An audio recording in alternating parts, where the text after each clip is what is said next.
Welcome to Mr. Sleep Story. Close your eyes, relax your mind, and let the rhythm of my voice carry you to a faraway lands. Today's story begins in 5, 4, 3, 2, 1. The city was wrapped in winter's icy grip, its cobblestone streets coated with a thin layer of snow that crunched underfoot.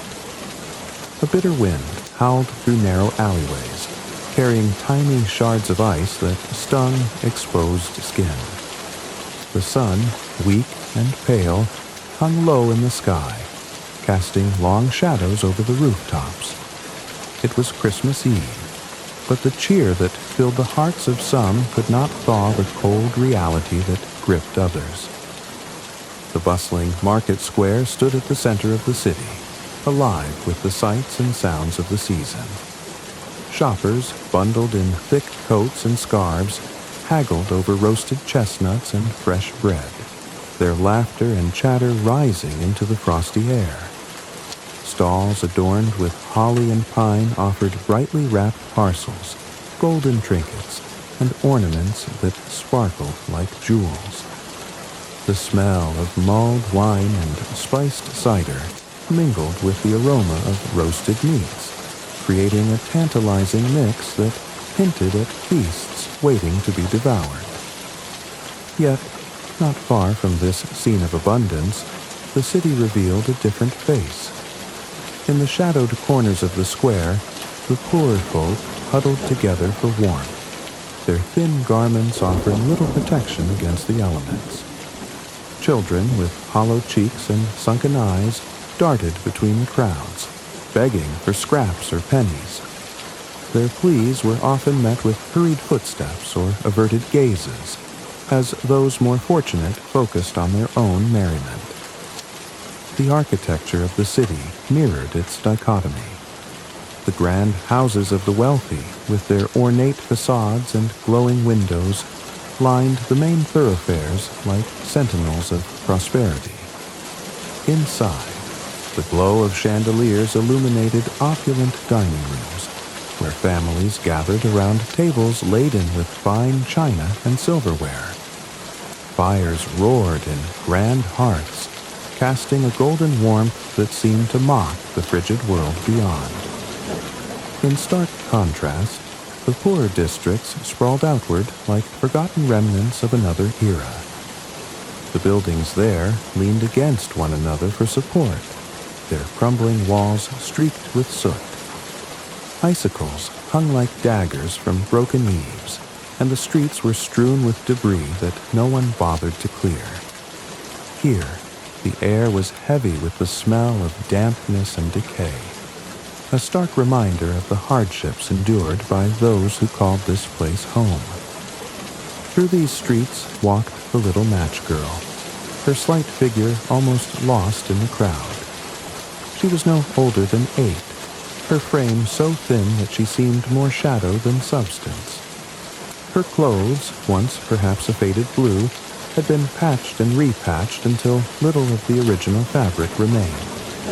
Her feet, bare and raw, left faint, bloody prints in the snow. She clutched a bundle of matches tightly to her chest, her only hope for a meal, or even the faintest hint of warmth. The biting wind tugged at her golden hair, which spilled from beneath a tattered bonnet like rays of sunlight breaking through a stormy sky. Her cheeks, reddened by the cold, bore a beauty that only the innocent possess, though it was marred by the dirt and grime of her circumstances. Her eyes, wide and blue as a winter morning, held a mixture of hope and desperation, searching the faces of passers-by for even the smallest sign of kindness. She paused beneath a flickering gas lamp, its pale light offering a faint reprieve from the encroaching darkness. Around her, the festive chaos of the city continued unabated. Carriages rattled over uneven stones, their wheels kicking up slush. Street vendors shouted their wares, their voices carrying over the din of jingling bells and distant carolers. But for the little match girl, it was as though she stood in a world apart, unseen and unheard, a ghost in the land of the living. A few steps away, a group of well-dressed children gathered around a toy stall, their laughter echoing like music in the cold air. They marveled at the miniature soldiers, wind-up dolls, and intricately carved wooden horses, their faces aglow with delight. One of the boys clutched a shiny red apple, taking a bite that sent a burst of steam into the frigid air. The little match girl watched them for a moment, her fingers tightening around the matches as if to draw strength from their meager warmth. Farther down the street, a man in a top hat and a fur-lined coat strode briskly past her, his boots polished to a mirror shine. He carried a large parcel wrapped in bright paper, the scent of freshly baked pastries wafting from within. The little match girl hesitated, her lips parting as if to speak, but the words froze in her throat. The man didn't notice her. His eyes were fixed ahead, his mind perhaps on the feast that awaited him. The hours passed, and the city's atmosphere grew ever more festive. The bells of a nearby church began to chime, their deep, resonant tones carrying a solemn reminder of the holiday's true meaning. Yet, for all its beauty, the sound only deepened the little match girl's loneliness. She thought of her small, dark room at home, where the stove had long since gone cold, and her father's temper burned hotter than any flame. It was a place she dreaded returning to, though her empty stomach and numb limbs urged her to seek shelter. As twilight descended, the city took on an otherworldly glow. The snow-covered rooftops glistened under the light of the gas lamps, and the windows of the wealthier homes sparkled like jewels.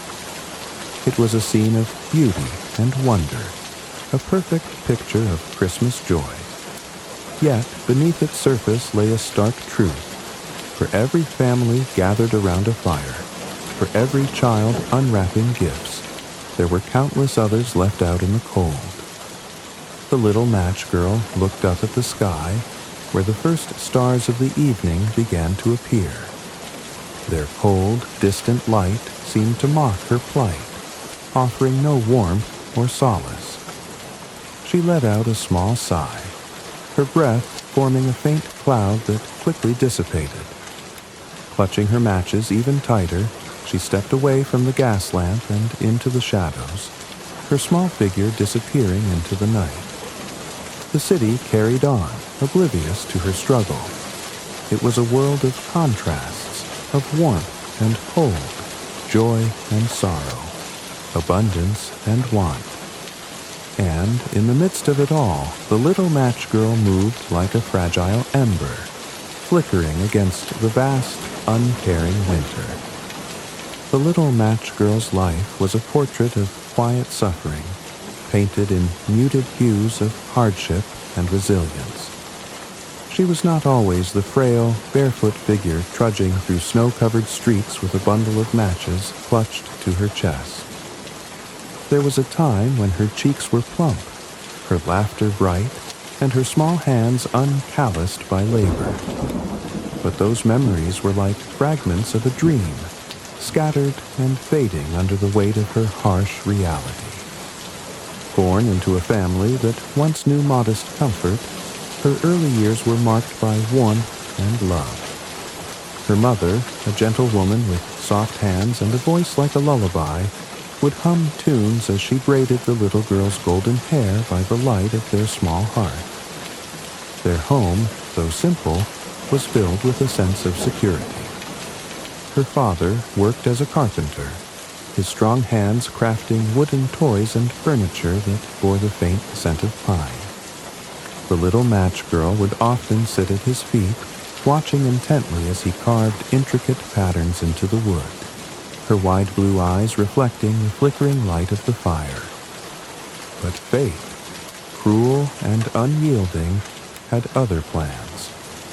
A sudden illness swept through their home, claiming her mother's life in the depth of winter when the earth was as cold and unforgiving as the sorrow in their hearts. The warmth of her mother's embrace was replaced by the chill of absence, a void that no amount of love or memory could fill. Her father, once a proud and diligent craftsman, fell into despair. His work suffered, and soon the orders dwindled. Debts piled high, and the family's modest home was sold to repay what they owed. With nowhere else to turn, they moved to a cramped, dark room in the city's poorest district. It was a place where the walls seemed to close in around them, where sunlight barely reached, and the air was thick with the smell of dampness and despair. The little girl's once cherished toys, crafted by her father's loving hands, were sold one by one to buy bread. She watched them disappear with a quiet acceptance, knowing that their loss meant a meal for another day. Her father, though broken in spirit, tried to provide for his daughter. He found work in a factory, laboring long hours in dangerous conditions for meager wages. But the weight of his grief and the grind of poverty took their toll. He grew angry and bitter, his once warm gaze hardening into something distant and cold. His hands, once steady and skilled, now trembled with frustration. When he drank, which was often, his temper flared. The little match girl learned to tread lightly, to read the signs of his moods, and to hide in the shadows when his anger surged. As soon as she was old enough to walk the streets alone, she was sent out to sell matches. It was a simple task, but a grueling one for a child so small. The matches, bundled neatly in paper packets, were carried in a bag slung over her shoulder. Each day she would wake before dawn, her breath forming clouds in the icy air of their tiny room, and set out into the city. Her father's parting words were often harsh. "Don't come back with matches still in that bag, or there'll be no supper for you." The little match girl quickly learned the art of persistence. She would approach strangers with a timid smile, her voice soft and imploring. "Matches, sir? Matches for a penny?" But most people brushed past her without a second glance. Some murmured a curt, "No, thank you," while others ignored her entirely, their eyes fixed straight ahead as though she didn't exist. On rare occasions, someone would take pity on her, pressing a coin into her small, freezing hand, though more often than not, they did so with a look of discomfort, eager to be rid of her presence. Despite the rejections, she clung to hope. She told herself stories as she walked, weaving tales of kind strangers who would one day take her in, feed her warm soup, and tuck her into a soft bed with thick blankets. These stories were her shield against the biting cold and the gnawing hunger that twisted her stomach. She carried them with her, as precious as the matches in her bag. Her days were long and unforgiving, but the nights were often worse. Returning home with too few coins earned her father's wrath. His voice would thunder through the small room, a storm of words that made her shrink into herself. She learned to endure the sharp sting of his anger, the harshness of his reprimands, and the emptiness of a supperless night. When the tears came, she would bury her face in the thin pillow on her cot, muffling her sobs so they wouldn't reach his ears. There were moments, though fleeting, when she caught glimpses of the man her father used to be. On rare evenings, when the workday had gone well, and the weight of grief seemed momentarily lifted, he would sit her on his lap and tell her stories of his own childhood. He spoke of climbing tall trees, swimming in clear streams, and carving his first toy from a fallen branch. In those moments, his voice softened, and his eyes grew distant with the light of memories. The little match girl would listen intently, her head resting against his chest, wishing that the warmth of those stories could linger forever. As the winters grew colder and the city more unforgiving, the little match girl's resilience was tested in ways that no child should endure. She became adept at finding shelter in the harshest conditions, curling up in the corners of doorways or beneath overhanging eaves to shield herself from the snow. Her thin shawl, worn and frayed, did little to protect her from the icy wind, but she clung to it as though it were a lifeline. The matches she carried were not just her livelihood, they were her comfort. On the coldest nights, when her fingers grew too numb to move, she would strike one against a wall to watch its brief, golden glow. For a moment, the warmth would seep into her skin, and the tiny flame would dance like a living thing, filling her with a fleeting sense of hope. She imagined the matches as her friends, their light a reminder that even in the darkest moments there was beauty to be found. Though her life was marked by hardship, the little match girl never lost her sense of wonder. She found beauty in the smallest things, the way snowflakes sparkled like diamonds under the light of a gas lamp, the faint strains of music drifting from a distant window, or the laughter of children playing in the square. These moments, though fleeting, were treasures that she tucked away in her heart. The little match girl's life was a testament to the strength of the human spirit. She was a child, burdened by the weight of a world that had shown her little kindness. Yet she carried herself with a quiet dignity. Her story was one of contrasts, of warmth and cold, hope and despair, love and loss. And though the world around her often seemed indifferent, she faced each day with a courage that belied her small frame, her wide blue eyes searching for the light amidst the darkness. The city hummed with life on Christmas Eve, its streets bustling with activity despite the relentless cold. Snowflakes swirled through the air like tiny dancers, settling on rooftops and gathering in drifts along the cobblestone streets. Gas lamps cast flickering pools of light, their warm glow standing in stark contrast to the chill that crept into every corner. The festive air was palpable. Carolers sang in harmonious voices, their melodies weaving through the streets, and the windows of shops glimmered with ornaments, ribbons, and vibrant displays of seasonal cheer. Amid this cacophony of joy and celebration, the little match girl moved silently, a fragile figure barely noticed by the throngs of well-dressed townsfolk. Her bare feet, already reddened and swollen from the cold, left faint traces of blood on the snowy ground. She wore no coat, only a threadbare dress and a shawl so thin it seemed more suited to a summer breeze than the biting frost. Her small hands clutched a bundle of matches, her last hope of earning enough to bring something, anything, home for the night. "Matches! Matches for sale!" she called out, her voice trembling as much from the cold as from desperation. Her words were drowned out by the laughter and chatter of those who hurried past her, too preoccupied with their own merriment to notice the tiny girl standing in the snow.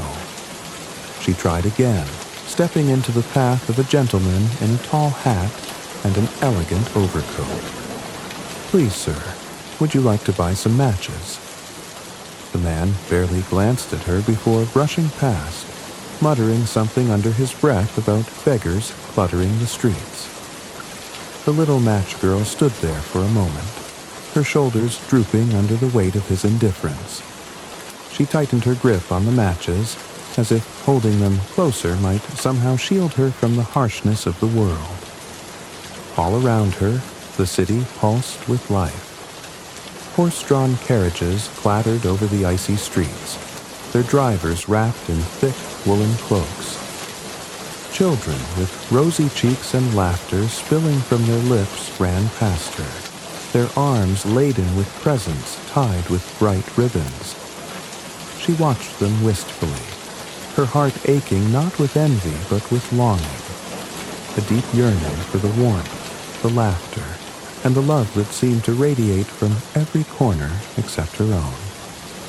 The aromas of Christmas wafted through the air, teasing her empty stomach. From the bakeries came the rich scent of fresh bread and sugary confections, their windows displaying cakes adorned with marzipan holly leaves and towers of glazed pastries. Somewhere nearby, the smoky aroma of roasted chestnuts mingled with the scent of spiced cider, warming the hearts of those fortunate enough to afford such indulgences. The little match girl's mouth watered, but she dared not linger too close to the food stalls. The vendors were quick to chase away anyone who couldn't pay. As she made her way through the crowded square, she passed a group of carolers singing by the towering Christmas tree that stood in the center of the plaza. Its branches were heavy with ornaments, strings of golden beads, and candles that flickered like tiny stars. The sight was mesmerizing, and for a moment, the little match girl forgot the cold biting at her toes. She closed her eyes and let the music wash over her, imagining what it might feel like to be one of the children gathered there, wrapped in thick scarves and holding steaming mugs of cocoa.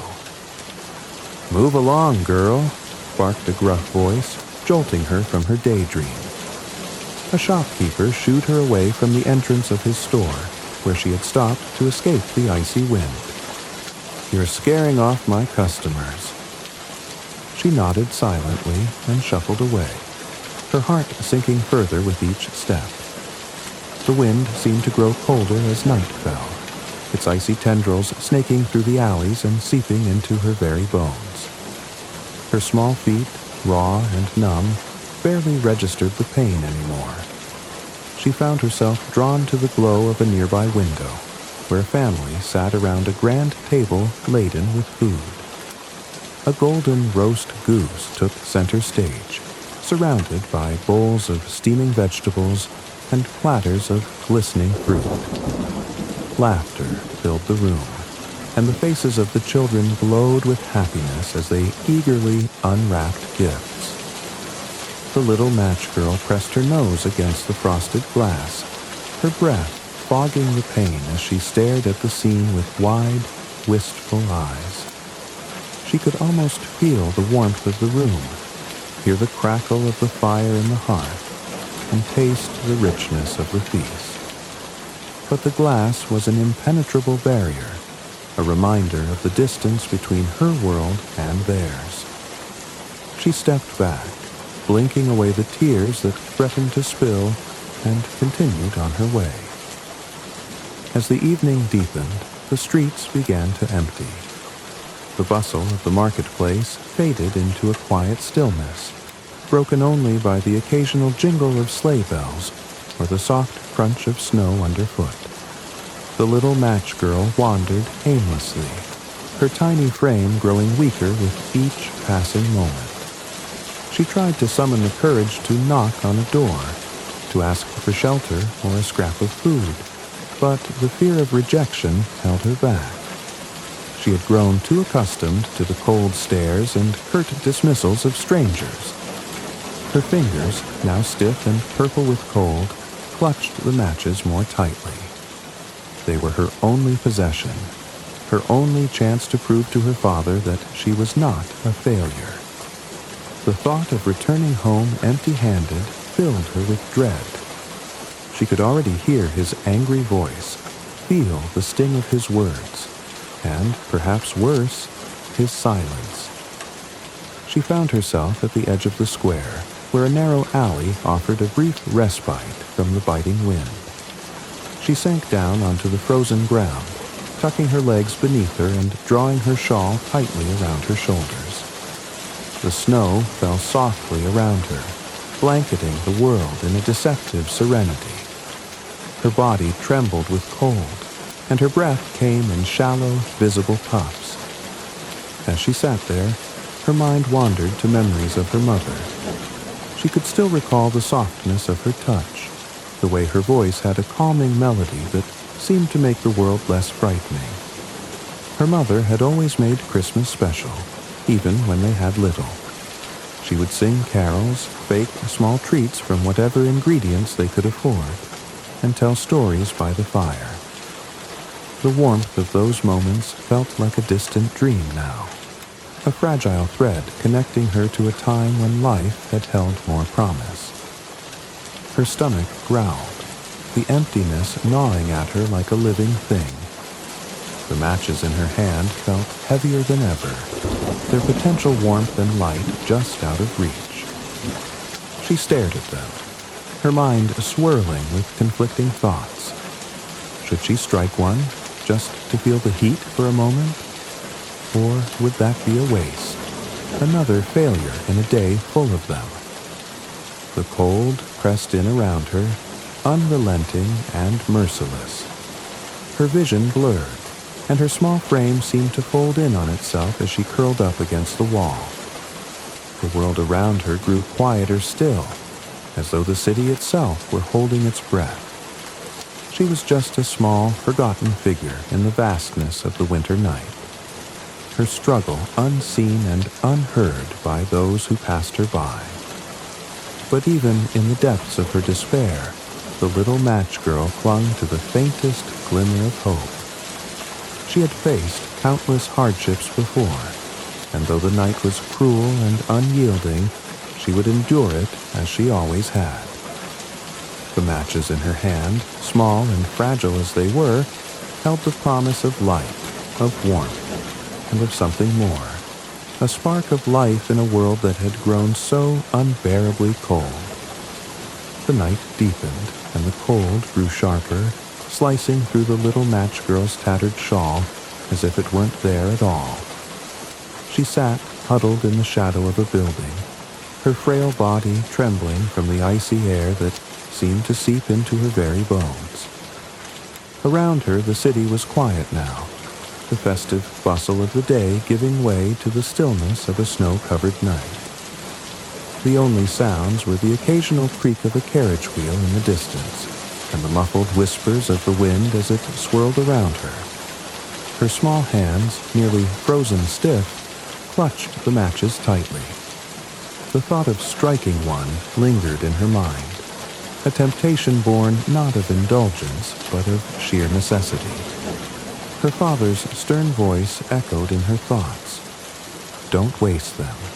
Every match counts. But the cold was unbearable, an unrelenting force that gnawed at her resolve. She could feel it draining the life from her, sapping her strength with every passing moment. At last, desperation overruled caution. She hesitated for only a moment before carefully pulling a match from the bundle. Her fingers, purple and clumsy from the cold, fumbled with the tiny stick.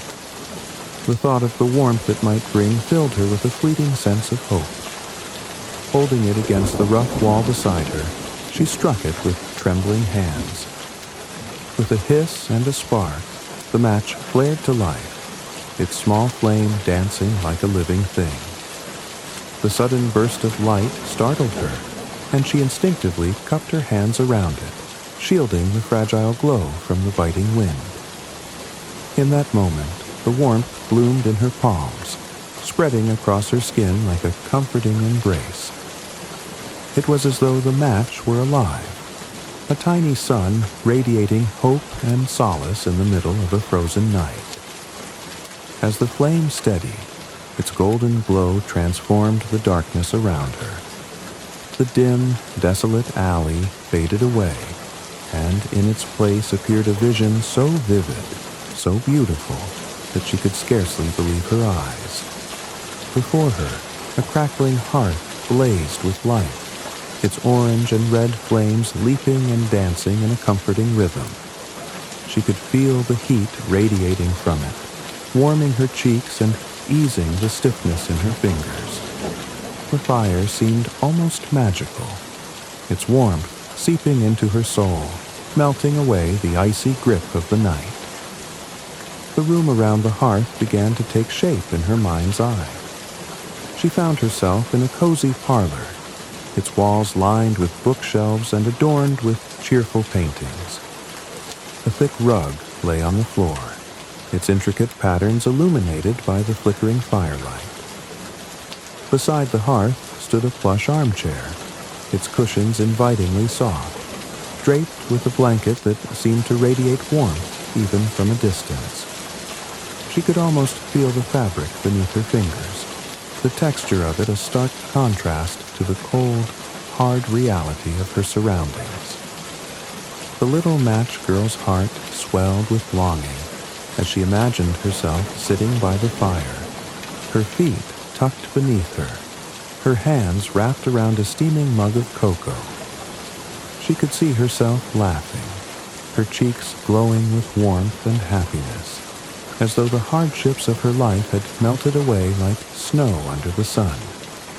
In this vision, she was no longer the frail, shivering child on the streets, but a beloved guest in a home filled with comfort and love. The match burned brighter still, casting long shadows that danced across the walls of her imagined haven. She leaned closer to the flame, her eyes wide with wonder, as if by sheer willpower she could step into the world it had created. The vision seemed so real, so tangible, that she almost forgot the bitter cold that surrounded her. For a fleeting moment, she felt safe, secure, and loved. But all too soon, the match burned down to her fingertips, its tiny flame flickering and sputtering before vanishing into a wisp of smoke. The warm light was gone, and the vision dissolved into darkness, leaving her once again alone in the cold, unforgiving night. The hearth, the parlor, the armchair, everything had been a mirage, a fleeting dream conjured by the fragile glow of a single match. The sudden return to reality hit her like a wave, the cold rushing back in with merciless force. Her hands, now trembling more violently than before, clutched at the empty matchstick, as if holding on to it could somehow bring back the warmth and light. The bitter wind howled through the alley, mocking her moment of respite with its icy touch. The little match girl closed her eyes, her tears freezing against her cheeks. For a brief, wondrous moment, she had escaped her reality, and though it had been short-lived, it had given her something she had almost forgotten, a sense of hope. The memory of the warmth lingered in her mind, a fragile ember that refused to be extinguished. She clung to it, replaying the vision in her thoughts as though it could sustain her through the long, cold night. She looked down at the bundle of matches in her lap, their potential untapped and waiting.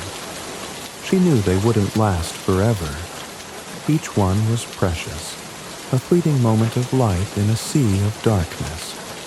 But the memory of that first match, of the warmth and beauty it had shown her, gave her the courage to strike another.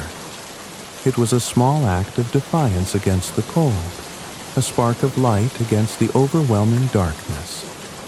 The little match girl took a deep breath and reached for another match, her fingers steady despite the cold. In her heart, she knew that the warmth of the flame, however brief, was worth the cost. For in that fragile light, she had found something no one could take from her, a glimpse of a world where hope, love, and warmth still existed. And in her frozen, trembling hands, she held the power to summon it once more. The little match girl sat in the cold alleyway, her frail body trembling from the relentless chill. Her cheeks were flushed red, not from warmth, but from the bitter frost that gnawed at her skin. Above her, the stars glittered in the clear night sky, their light distant and indifferent. She held her matches tightly, the bundle a lifeline in a world that seemed intent on forgetting her existence. The first match she struck had offered a fleeting moment of warmth and light. a vision so vivid it lingered in her mind even now. She could still feel the imagined heat of the fire, the soft embrace of the chair, the comfort of a world that had melted away as quickly as it had appeared. It was the promise of something more, something better, and though it had vanished, it left her with a yearning that burned brighter than the flame itself. She stared at the bundle of matches in her lap, the urge to strike another building within her like a rising tide. Each match was precious, a lifeline against the cold, and yet the memory of the first vision urged her forward. What harm could it do, she thought, to seek another moment of light in this endless darkness? With trembling hands, she pulled out another match and struck it against the wall. The tiny spark flared to life, and as the flame steadied, the world around her transformed once more. The alley disappeared, and she found herself standing in a grand dining hall. The room was bathed in a warm golden light that seemed to emanate from the very walls, which were adorned with intricate carvings and tapestries depicting scenes of joy and celebration. A long table stretched before her, its surface laden with a feast so magnificent it took her breath away. There were roasted meats glistening with juices, bowls of steaming vegetables, and freshly baked bread that filled the air with its comforting aroma. Platters of fruit, apples, oranges, grapes, shone like jewels under the light of a glittering chandelier. Cakes and pastries were arranged in towering tiers, their frosting swirled into delicate patterns, and pitchers of cider and wine gleamed like liquid gold. The little match girl stepped forward, her eyes wide with wonder. She could almost taste the richness of the food, feel the warmth of the room enveloping her like a protective cocoon. She imagined herself seated at the table, her plate heaped high with delicacies she had only ever dreamed of. The thought filled her with a happiness so profound it brought tears to her eyes. But as she reached out to touch the table, the flame of the match burned down to her fingertips. The vision wavered, the golden light fading into the harsh darkness of the alley. She was once again cold and hungry, the magnificent feast nothing more than a fleeting dream. Determined to recapture the magic, she struck another match. The flame leapt to life, and with it came a new vision. This time, she stood before a towering Christmas tree that seemed to touch the heavens. Its branches were heavy with ornaments of every shape and color. Glass baubles that sparkled like diamonds, tiny figurines carved with exquisite detail, and garlands of golden ribbon that shimmered in the light. Candles adorned the tree, their flames steady and bright, casting a warm glow that filled the room with a sense of peace and wonder. Beneath the tree were piles of presents wrapped in vibrant paper and tied with satin bows. She could almost hear the rustle of the paper, feel the smoothness of the ribbons under her fingers. Children danced around the tree, their laughter ringing like the sweetest music. They held hands and spun in circles, their faces alight with joy. The little match girl watched them, a smile spreading across her face as she imagined herself among them, her small hands clutching a gift of her own. For a moment, she was no longer an outsider looking in. She was part of the celebration, wrapped in its warmth and love. But just as she began to feel the joy seep into her soul, the match burned out. The tree, the children, the gifts, all vanished, leaving her once again in the cold, empty alley. The next match she struck revealed a vision of a grand cathedral, its soaring arches and stained glass windows illuminated by hundreds of flickering candles. The air was filled with the soft strains of a choir, their voices blending in perfect harmony as they sang hymns of hope and salvation. The sound was so pure, so beautiful, that it brought a lump to her throat. She found herself seated on a wooden pew near the front, the warm glow of the candles bathing her in a light that felt almost holy. The scent of frankincense filled the air, mingling with the faint aroma of wax and pine. Around her, people knelt in prayer, their faces serene and radiant, as if the very presence of the divine filled the room. For the first time in as long as she could remember, the little match girl felt a sense of peace. She closed her eyes and let the music wash over her, the notes wrapping around her like a comforting embrace. In that moment, she felt no hunger, no cold, no pain, only the quiet reassurance that she was not alone, that someone, somewhere, was watching over her. But the match could not burn forever. The vision dissolved, leaving her once again in the harsh reality of the frozen night. The warmth and peace she had felt were gone, replaced by the biting cold and the emptiness of her surroundings. Her fingers, now numb and trembling, fumbled for another match. She struck it quickly, desperate to hold on to the light for just a little longer. This time, the vision that appeared before her was not of a place or a thing, but of a person, a figure she recognized instantly. "Grandmother," she cried, her voice filled with a mixture of joy and disbelief. Her grandmother stood before her, as radiant and kind as she remembered. Her silver hair gleamed in the soft light, and her eyes, so full of love, seemed to see straight into the little match girl's soul. She wore a dress of shimmering fabric that seemed to catch the light in a way that made her glow from within. The little match girl ran to her, throwing her arms around her waist and burying her face in her grandmother's skirts. The warmth of her grandmother's embrace was unlike anything she had ever felt. A deep, unconditional love that seemed to banish all the cold and sorrow from her heart. "My sweet child," her grandmother said, her voice as gentle as a lullaby, "I've been watching over you." The little match girl looked up at her, tears streaming down her cheeks. "Don't leave me, grandmother," she pleaded. "I don't want to be alone." Her grandmother knelt down, cupping the little girl's face in her hands. "You are never alone, my dear. I am always with you, in your heart." The match burned lower, and the little match girl felt a pang of fear. "Don't go," she whispered, her voice trembling. Her grandmother smiled, her expression filled with infinite tenderness. "Light another match," she said softly, "and you will see." The flame flickered and died, and the vision faded.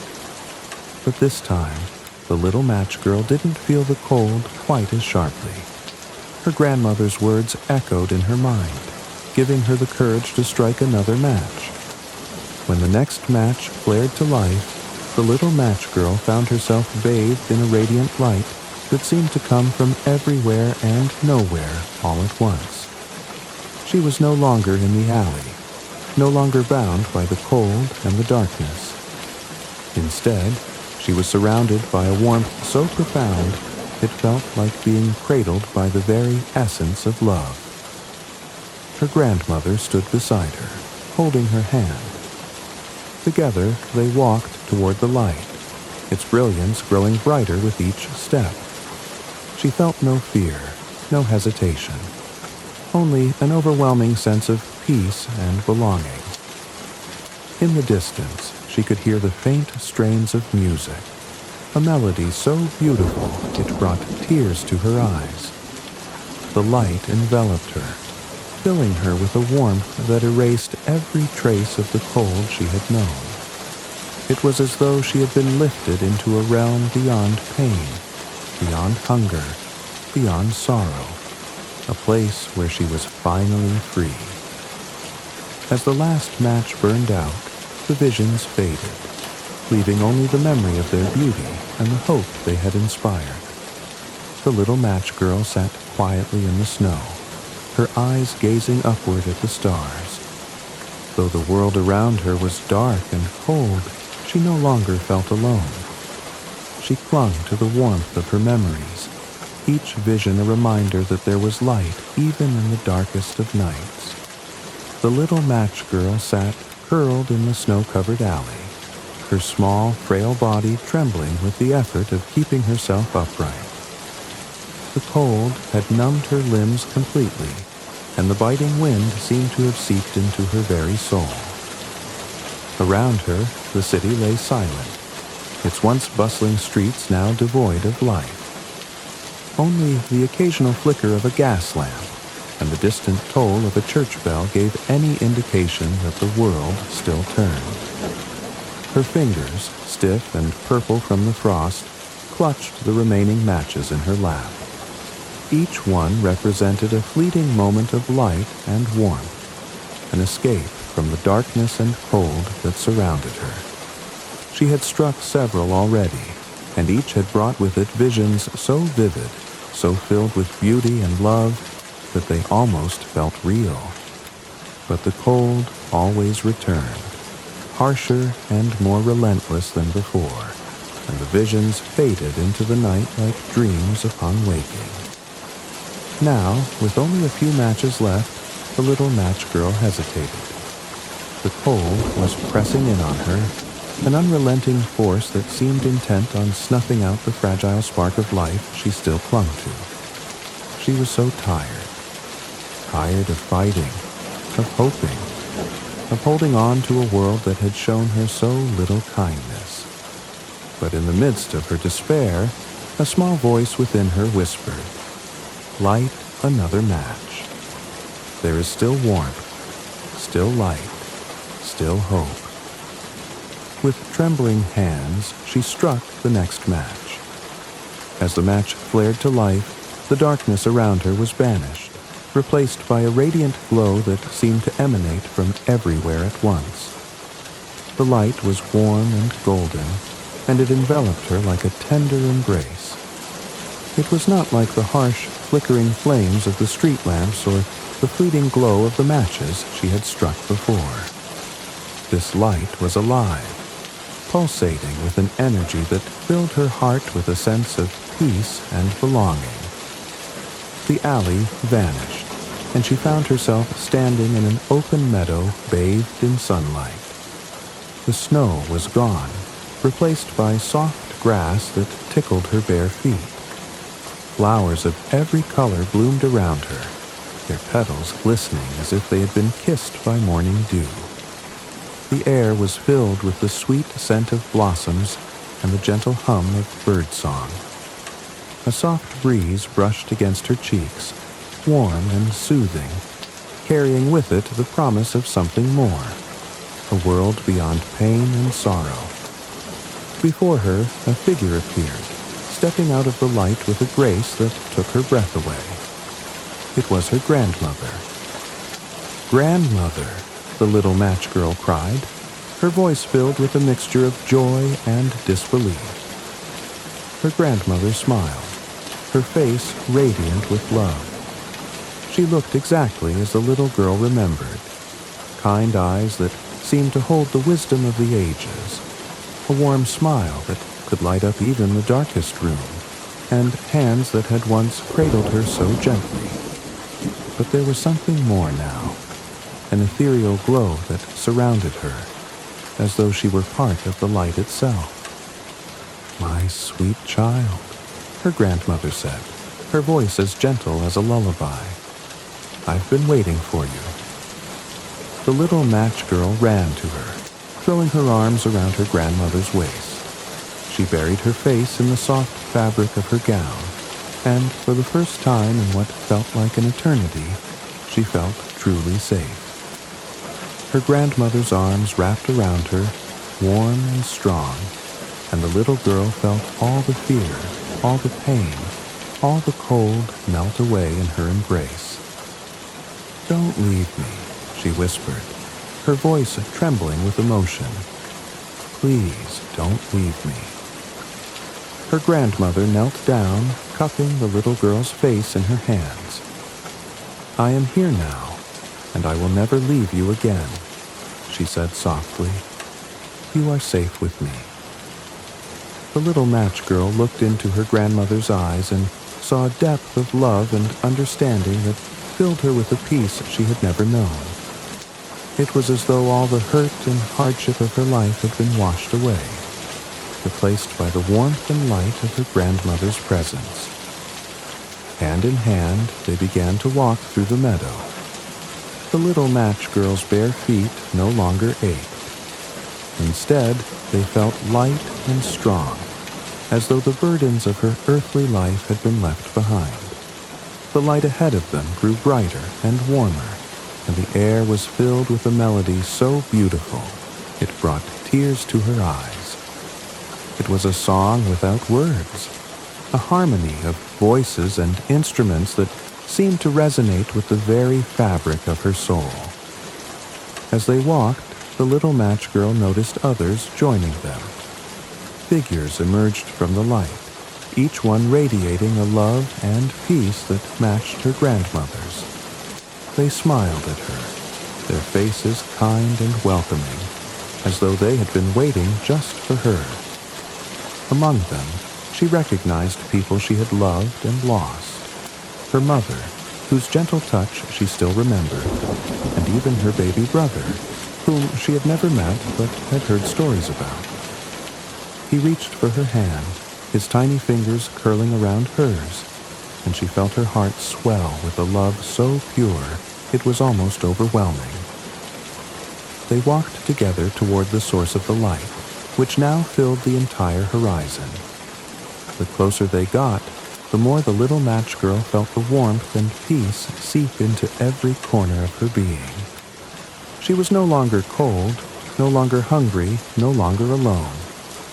The pain and suffering of her earthly life seemed like a distant memory, replaced by a joy so profound it felt as though her heart might burst. At last, they reached the gates. They were not gates in the traditional sense. There was no iron, no stone, no imposing structure. Instead, the gates were made of light, their form shifting and shimmering like the surface of a still pond kissed by the sun. Beyond them lay a realm so beautiful, so filled with love and wonder, that it defied description. The little match girl hesitated, her small hand tightening around her grandmother's. "Am I allowed to go there?"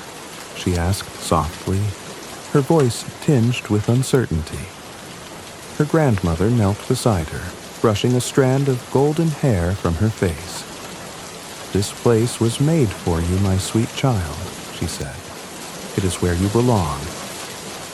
"But I didn't sell the matches," the little girl whispered, her eyes brimming with tears. "I failed." Her grandmother shook her head, her smile filled with infinite tenderness. "You have done nothing wrong," she said. "Your life was filled with challenges, but you faced them with courage and kindness. That is what matters." The little match girl looked up at her grandmother, her heart filled with a sense of acceptance and love she had never known. Together, they stepped through the gates. As they entered, the light surrounded her completely, filling her with a warmth that went beyond the physical. It was a warmth of the soul, a feeling of being utterly and completely loved. The little match girl felt herself transformed. No longer was she the frail, shivering child from the streets. She was whole, radiant, and free. The world around her was a place of unimaginable beauty. Rolling hills stretched out before her, covered in flowers that seemed to glow from within. Rivers of crystal-clear water flowed gently through the landscape, their surfaces shimmering like diamonds. The air was filled with the laughter of children and the sound of music. a symphony of joy that never ceased. The little match girl turned to her grandmother, her face alight with wonder. "Is this heaven?" she asked. Her grandmother nodded, her eyes shining with love. "Yes, my darling, this is home." The little match girl smiled, her heart finally at peace. She was home, surrounded by love, warmth, and light. A place where the cold and hunger of her earthly life could never touch her again. In the cold light of dawn, the city awoke to find the little match girl curled in the alley, her small frame still and lifeless. The snow had settled gently on her, covering her like a fragile blanket. Her face, though pale, bore a peaceful expression, as though she had found something far greater than the struggles of the world she had left behind.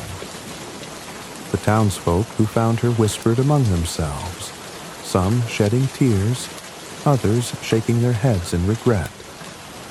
"Poor child," one man said softly. "She must have been so cold." But the little match girl was no longer cold, no longer hungry, no longer alone. She had found her light, her warmth, her home. And though her earthly life had ended, her story lived on, a reminder of the power of hope, love, and the enduring light that shines even in the darkest of nights. The first light of dawn crept over the city, painting the snow-covered rooftops in hues of pale gold and soft pink. The streets were still quiet, the festive chaos of Christmas Eve replaced by a serene stillness. The occasional jingle of a bell or the crunch of boots on the frozen ground signaled the beginning of a new day. But for one small figure curled in the shadow of an alley, the morning brought no warmth, no awakening, no future. The little match girl sat motionless, her body still and fragile like a porcelain doll left out in the cold. Her thin, worn dress clung to her frame, and her tattered shawl was draped over her as if to shield her from the night's relentless frost. Snow had settled gently on her golden hair, glistening like tiny diamonds in the soft morning light. Her bare feet, red and raw, were tucked beneath her as though she had tried to preserve what little warmth she had left. Her small hands, once trembling with desperation, now rested in her lap, clutching the spent matchsticks. The faintest trace of a smile lingered on her lips, a peaceful expression that seemed out of place against the starkness of her surroundings. It was as though she had found some solace, some light in the final moments of her life. As the city began to stir, the first to notice her were a pair of street sweepers making their rounds. They paused when they saw her, their movements slowing as the reality of what lay before them sank in. One of them, an older man with a weathered face and kind eyes, knelt beside her. "She's just a child," he murmured, his voice thick with sorrow. He reached out, gently brushing the snow from her hair. The other man, younger and less accustomed to such sights, looked away, his jaw tightening as he fought back tears. "She must have frozen to death during the night," the younger man said quietly. "Didn't anyone see her? Didn't anyone care?" The older man shook his head, his expression grim. "People walk past without looking, lad. They don't want to see. It's easier that way." Word of the little match girl's death spread quickly. Soon, a small crowd had gathered, their faces a mixture of sadness, pity, and guilt. Men and women in heavy coats and warm scarves stared down at her with wide eyes, their expressions betraying the uncomfortable realization that they had likely passed her by the day before, too consumed with their own affairs to notice her plight. A woman in a fine fur coat clutched her gloved hands to her mouth, her eyes filling with tears. "I saw her yesterday," she whispered to no one in particular. She asked if I wanted to buy a match, but I didn't stop. Nearby, a man carrying a basket of bread looked down at the little girl with a furrowed brow. She couldn't have been more than 8 or 9, he said, his voice tinged with regret. Just a child out in the cold. How did we let this happen? Among the onlookers, someone noticed the burnt matchsticks scattered around her. They bent down to pick one up, turning it over in their fingers as though it might offer some clue to the child's final moments. She must have been lighting them to keep warm, the person said softly. Another observer, an elderly woman wrapped in a heavy shawl, knelt beside the little girl and clasped her hands together in prayer. Poor thing, she murmured. She must have been so desperate, so alone. The spent matches, small and insignificant as they seemed, became a poignant symbol to those gathered. They were a testament to her struggle, her attempt to hold on to hope and light in a world that had given her so little. Each burned-out stick spoke of her courage, her resilience, and the fleeting moments of warmth she had managed to create in the face of overwhelming cold. The crowd that had gathered was silent for a moment, the weight of what they had witnessed settling over them like a heavy blanket. For some, the little match girl's death was a sobering reminder of their own indifference. They thought of the warm homes they had returned to, the feasts they had shared, and the gifts they had unwrapped, all while a child had frozen to death on their streets. Others felt a pang of shame, not only for what they had failed to do, but for the world they lived in. A world where a child could be left to fend for herself on a freezing winter night. They wondered how many others like her had been overlooked, forgotten, or ignored in the shadows of their city. A man in a fine coat stepped forward, removing his hat and holding it against his chest. "We must do better," he said, his voice firm but sorrowful. For her, and for all the others who have no one to care for them. His words seemed to ignite something in the crowd. People began to speak quietly among themselves, pledging to take action, to help those in need, to ensure that no one else would face the same fate as the little match girl. It was a small gesture, born of guilt and grief, but it was a beginning. As the sun rose higher in the sky, the little match girl's body was gently lifted and carried away. Her passing became a story told throughout the city, a tale of tragedy that stirred hearts and inspired change. People who had once turned a blind eye to the suffering around them began to act, opening their homes and their hearts to those in need. Churches and charities redoubled their efforts, ensuring that food, warmth, and shelter were available to the most vulnerable. Though she had been small and voiceless in life, the little match girl's death left a profound impact on those who learned of her story. She became a symbol of hope, a reminder that even in the darkest moments, a single spark of light could inspire change. Her matches, burned and spent, had not been in vain. They had lit a fire in the hearts of those who had once looked away.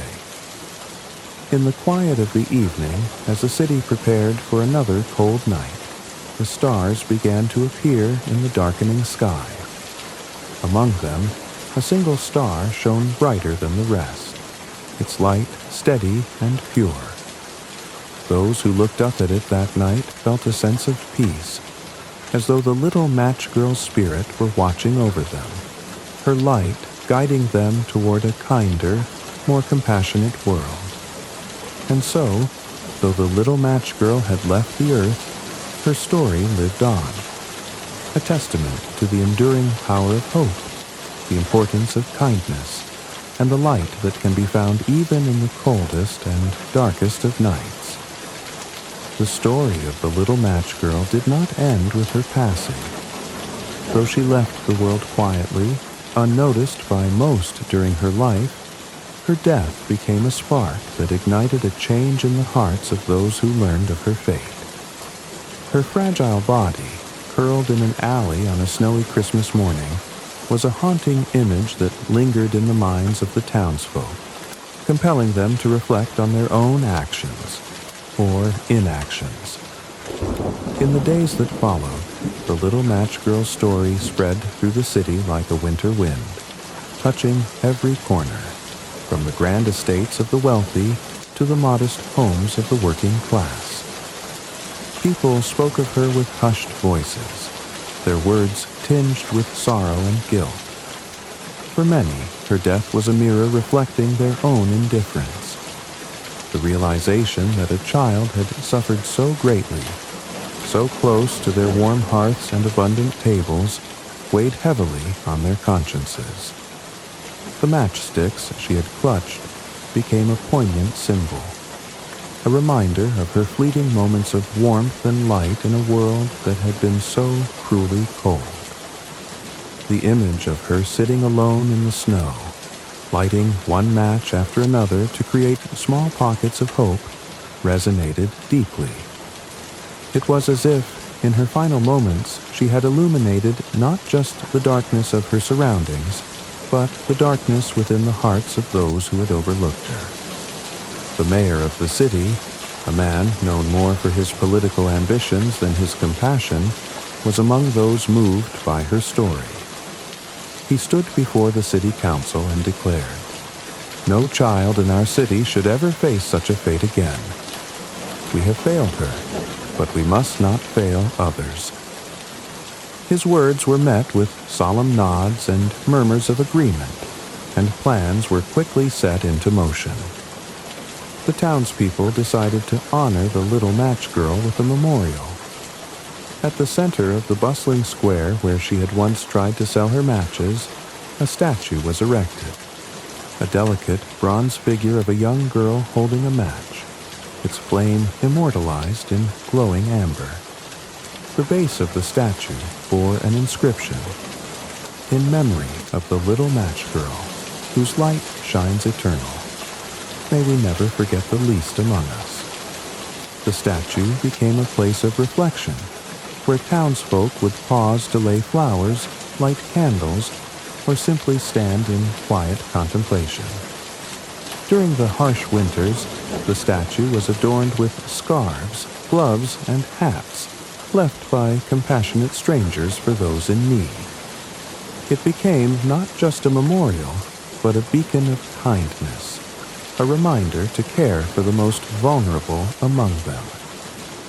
Inspired by her story, the people of the city began to take meaningful action. Churches and community leaders organized food drives, ensuring that no one would go hungry during the bitter winter months. Shelters were established to provide warmth and safety for the homeless, and volunteers worked tirelessly to offer assistance to families in need. Among those who stepped forward to help was the baker, whose shop the Little Match Girl had passed on Christmas Eve. He began setting aside a portion of his bread each day, giving it freely to those who could not afford it.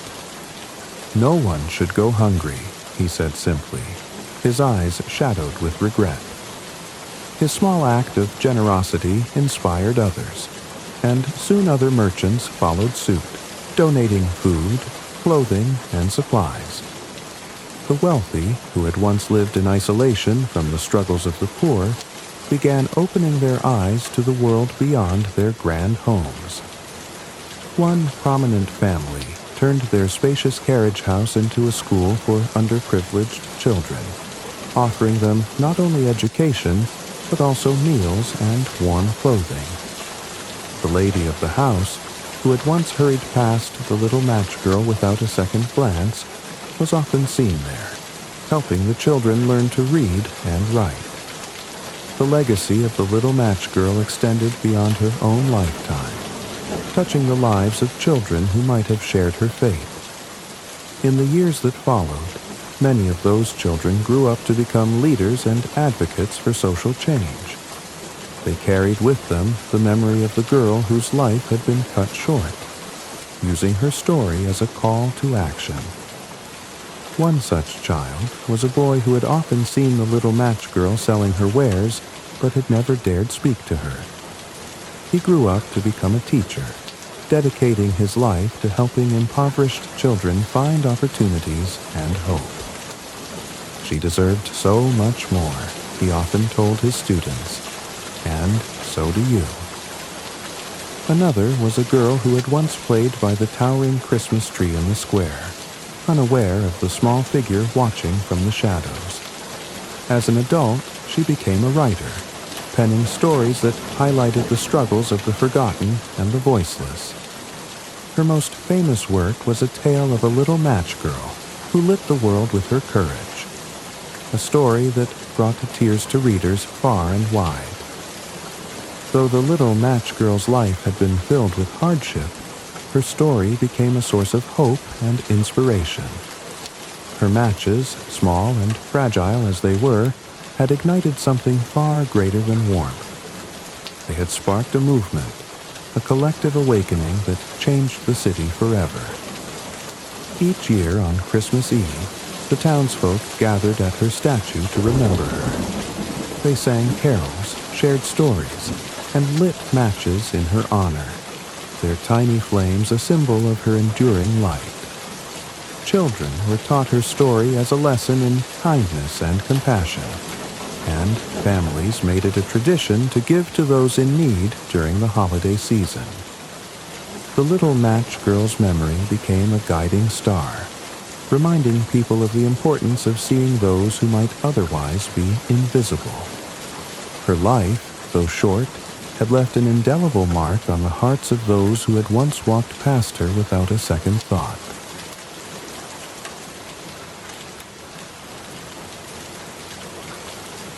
Nestled within a verdant valley surrounded by dense, ancient woods and mist-cloaked hills, the village of Eldermoor seemed to exist in its own pocket of time. The cobblestone streets were uneven and worn, whispering tales of centuries past under the boots of villagers and the wooden wheels of merchant carts.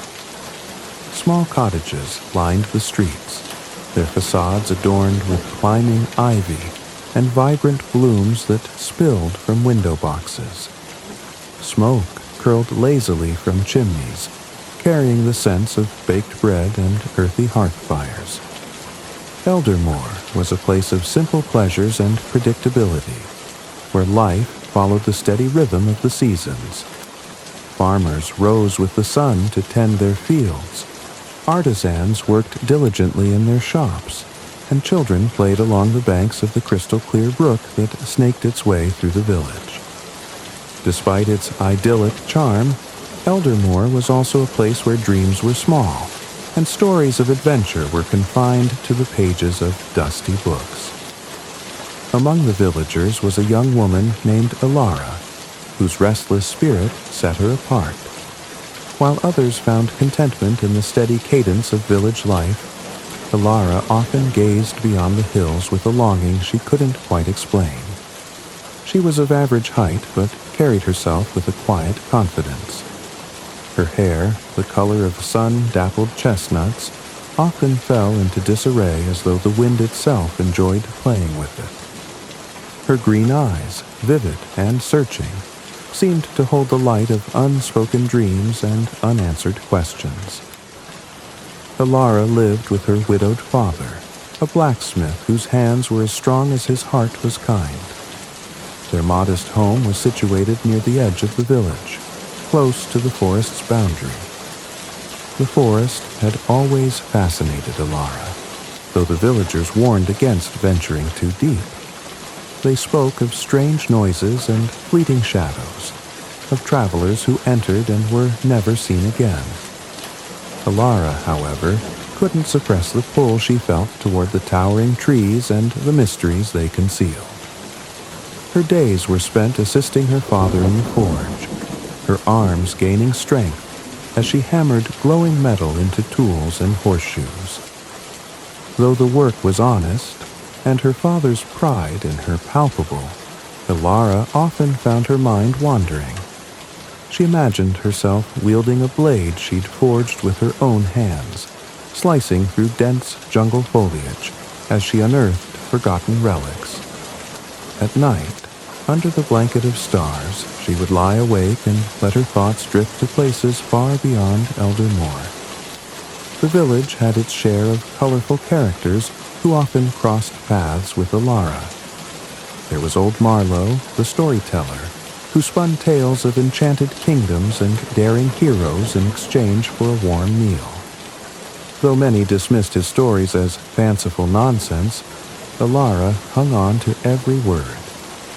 Then there was Greta, the apothecary, whose shop was filled with jars of dried herbs and potions that exuded a pungent but oddly comforting aroma. Greta had a knack for seeing into people's hearts, and she often told Alara, "You've got the soul of a wanderer, child. Don't let this village chain you." One fateful afternoon, as the sun dipped low and bathed Elder Moor in golden light, Alara decided to venture into the forest. She told herself it was to gather herbs for Greta, who had asked for a particular plant that only grew near the forest's edge. In truth, she simply wanted to feel the cool shade of the trees and hear the rustle of leaves in the breeze.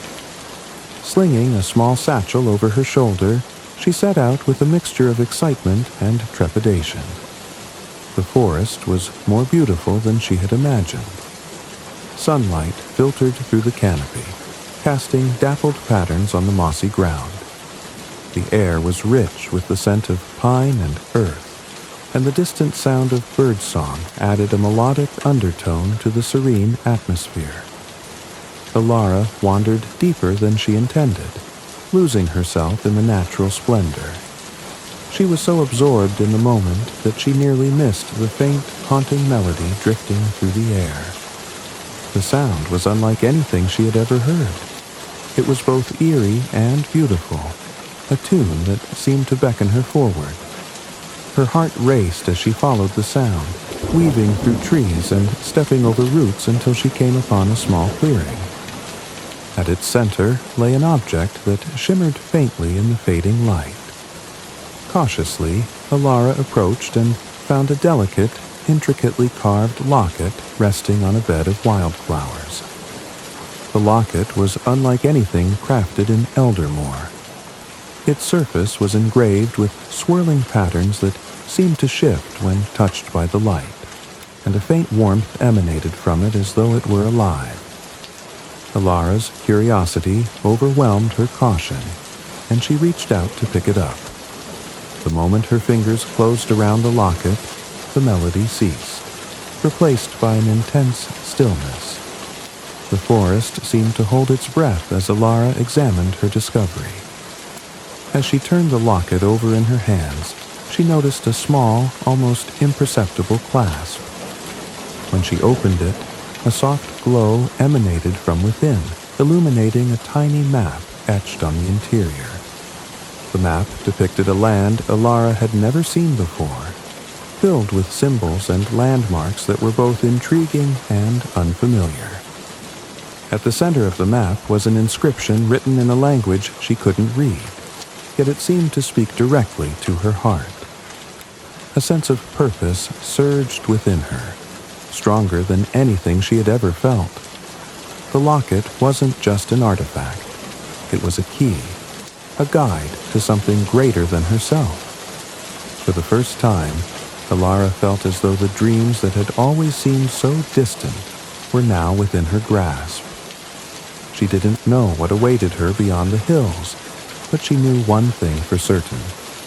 Her life in Elder Moor was about to change forever. As the last rays of sunlight faded and the forest grew dim, Alara tucked the locket into her satchel and made her way back to the village. The journey home felt different, as though the world had shifted ever so slightly. The villagers carried on with their routines, oblivious to the profound discovery Alara had made. But in her heart, she knew that her ordinary world was only the beginning of an extraordinary adventure. The following morning, Alara woke with a sense of urgency she couldn't quite explain. The locket, now safely tucked away beneath her pillow, seemed to hum faintly against her touch, as though it was alive. Her mind was a whirlwind of questions. Where had it come from? What did the strange map inside mean? And why had she been the one to find it? Stepping outside, she was greeted by the familiar sight of Eldermore. The village was already bustling with activity. The blacksmith's forge clanged with rhythmic precision. Merchants hollered about their wares, and the scent of freshly baked bread wafted through the air. But everything seemed different now, as if the locket had cast a shadow over the mundane and ordinary. Alara knew she couldn't share her discovery with just anyone. The villagers were kind and hard-working, but their curiosity rarely extended beyond their fields and hearths. Tales of magic and adventure were nothing more than entertainment to them, passed down from old Marlowe's fireside stories. But Alara needed answers, and there was one person she believed might help. Greta, the village apothecary, was unlike anyone else in Eldermore. Her tiny shop was crammed with books, jars of herbs, and peculiar trinkets collected from distant lands. Some villagers whispered that Greta was a witch, though no one dared to say it to her face. Alara often spent her free time helping Greta gather herbs, or listening to her stories of the world beyond the village. If anyone could shed light on the locket, it was Greta. Carrying the locket in her satchel, Alara made her way to Greta's shop. The door creaked as she entered, and the familiar aroma of dried lavender and sage enveloped her. Greta was at her workbench, grinding a blend of herbs with practiced hands. She looked up and smiled warmly at Alara, her sharp blue eyes twinkling with curiosity. "Ah, my little wanderer," Greta said, her voice rich and melodic. "What brings you here so early? You usually save your visits for the afternoon." Alara hesitated, suddenly unsure of how to explain. "I found something in the forest yesterday," she began, her voice barely above a whisper. She reached into her satchel and pulled out the locket, placing it on the workbench. Greta's expression shifted the moment she saw it. Her smile faded, replaced by a look of intense focus. "Where did you find this?" Greta asked, her tone unusually serious. She picked up the locket with trembling hands, her fingers tracing the intricate carvings as if trying to decipher their meaning. "In the forest, near the clearing by the brook," Alara replied. "It was just lying there, glowing. I think it might be important." Greta's lips pressed into a thin line as she opened the locket and examined the map inside. The faint glow reflected in her eyes, and for a moment she seemed lost in thought. Then she let out a slow breath and looked up at Alara. "This isn't an ordinary trinket," Greta said. "It's ancient, older than this village, older than the stories we tell. These markings," she pointed to the swirling patterns. "They're protective runes, designed to shield something powerful. And this map, it leads to a place I've only heard of in legend." Alara leaned in, her heart pounding. What kind of place? Greta's gaze softened, and she placed a hand on Alara's shoulder. "A realm beyond our own, hidden from ordinary eyes. It's said to be a world of magic, but also of great danger. Few who seek it ever return." Alara's mind raced. The stories she had grown up hearing, the enchanted kingdoms, the brave heroes, suddenly felt real. She couldn't help but feel a spark of excitement, even as Greta's words hinted at peril. "Why would I find it?" Alara asked. "I'm just a blacksmith's daughter. Why me?" Greta smiled faintly. Perhaps it's no coincidence.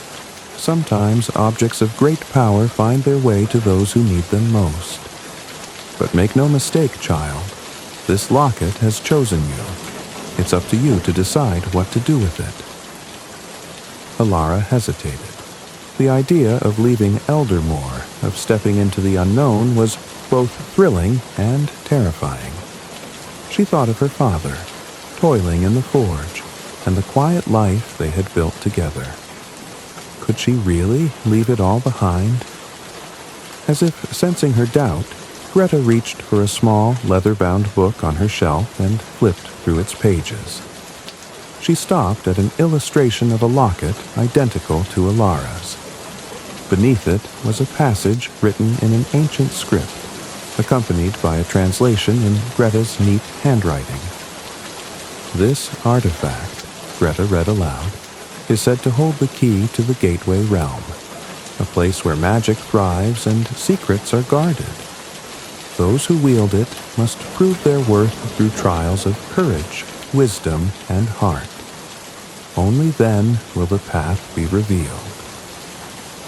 Alara stared at the passage, her resolve hardening. The yearning she had always felt, the longing for something more, was no longer a vague dream. It was a call, clear and undeniable. She couldn't ignore it. "What should I do?" she asked, her voice steady. Greta smiled knowingly. "You already know the answer. But if you're serious about this, you'll need help. The journey won't be easy, and there are forces in this world that would do anything to claim that locket." Alara nodded. "Where do I start?" Greta began gathering supplies, her movements quick and purposeful. She handed Alara a small pouch filled with herbs and a pendant inscribed with protective symbols. "These will keep you safe, for a while at least. Follow the map. It will guide you to the first marker, but be vigilant. The locket's glow will fade as you near danger." Alara took the items, her determination growing. She had made her choice. The quiet life she had always known was behind her now, replaced by the promise of adventure. As she left Greta's shop, the locket seemed to pulse faintly against her chest, as though approving of her decision. Alara couldn't help but glance back at the village one last time. The familiar sights and sounds now felt like a distant memory, a part of her past that she was leaving behind. The path ahead was uncertain, but Alara's heart swelled with hope. For the first time in her life, she felt truly alive. Alara's journey began at the first light of dawn, the locket's faint glow her only guide. The map within was etched with strange symbols and unfamiliar landmarks, but its essence seemed to hum in her hands, subtly pulling her in a specific direction. She left Eldermoor with a satchel of supplies, the protective pendant Greta had given her, and a heart brimming with anticipation and fear. The forest was her first trial. Dense and ancient, it seemed to shift and breathe as she ventured deeper. The sun's light struggled to pierce the thick canopy above, casting the ground in dappled shades of green and gold. The air was cool and carried an earthy scent, punctuated by the occasional trill of a bird or the rustle of leaves stirred by unseen creatures. At first, Alara's steps were sure and determined, but as the day wore on, the forest grew darker and more oppressive. The trees became larger and older, their gnarled roots twisting like serpents across the path. A strange energy hung in the air, prickling her skin and making the hairs on her neck stand on end. She clutched the locket tightly, drawing courage from its steady warmth. When the path ended abruptly at a sheer rock face, Alara's confidence wavered. She glanced at the locket, hoping for guidance. To her amazement, the map inside began to shift, the glowing lines rearranging themselves to reveal a new route. The locket's magic was undeniable, and it reassured her that she was on the right path. She carefully scaled the rocky wall, her hands and feet finding purchase in the jagged surface. At the top, she found herself in a high clearing that overlooked a vast expanse of wilderness. The view was breathtaking.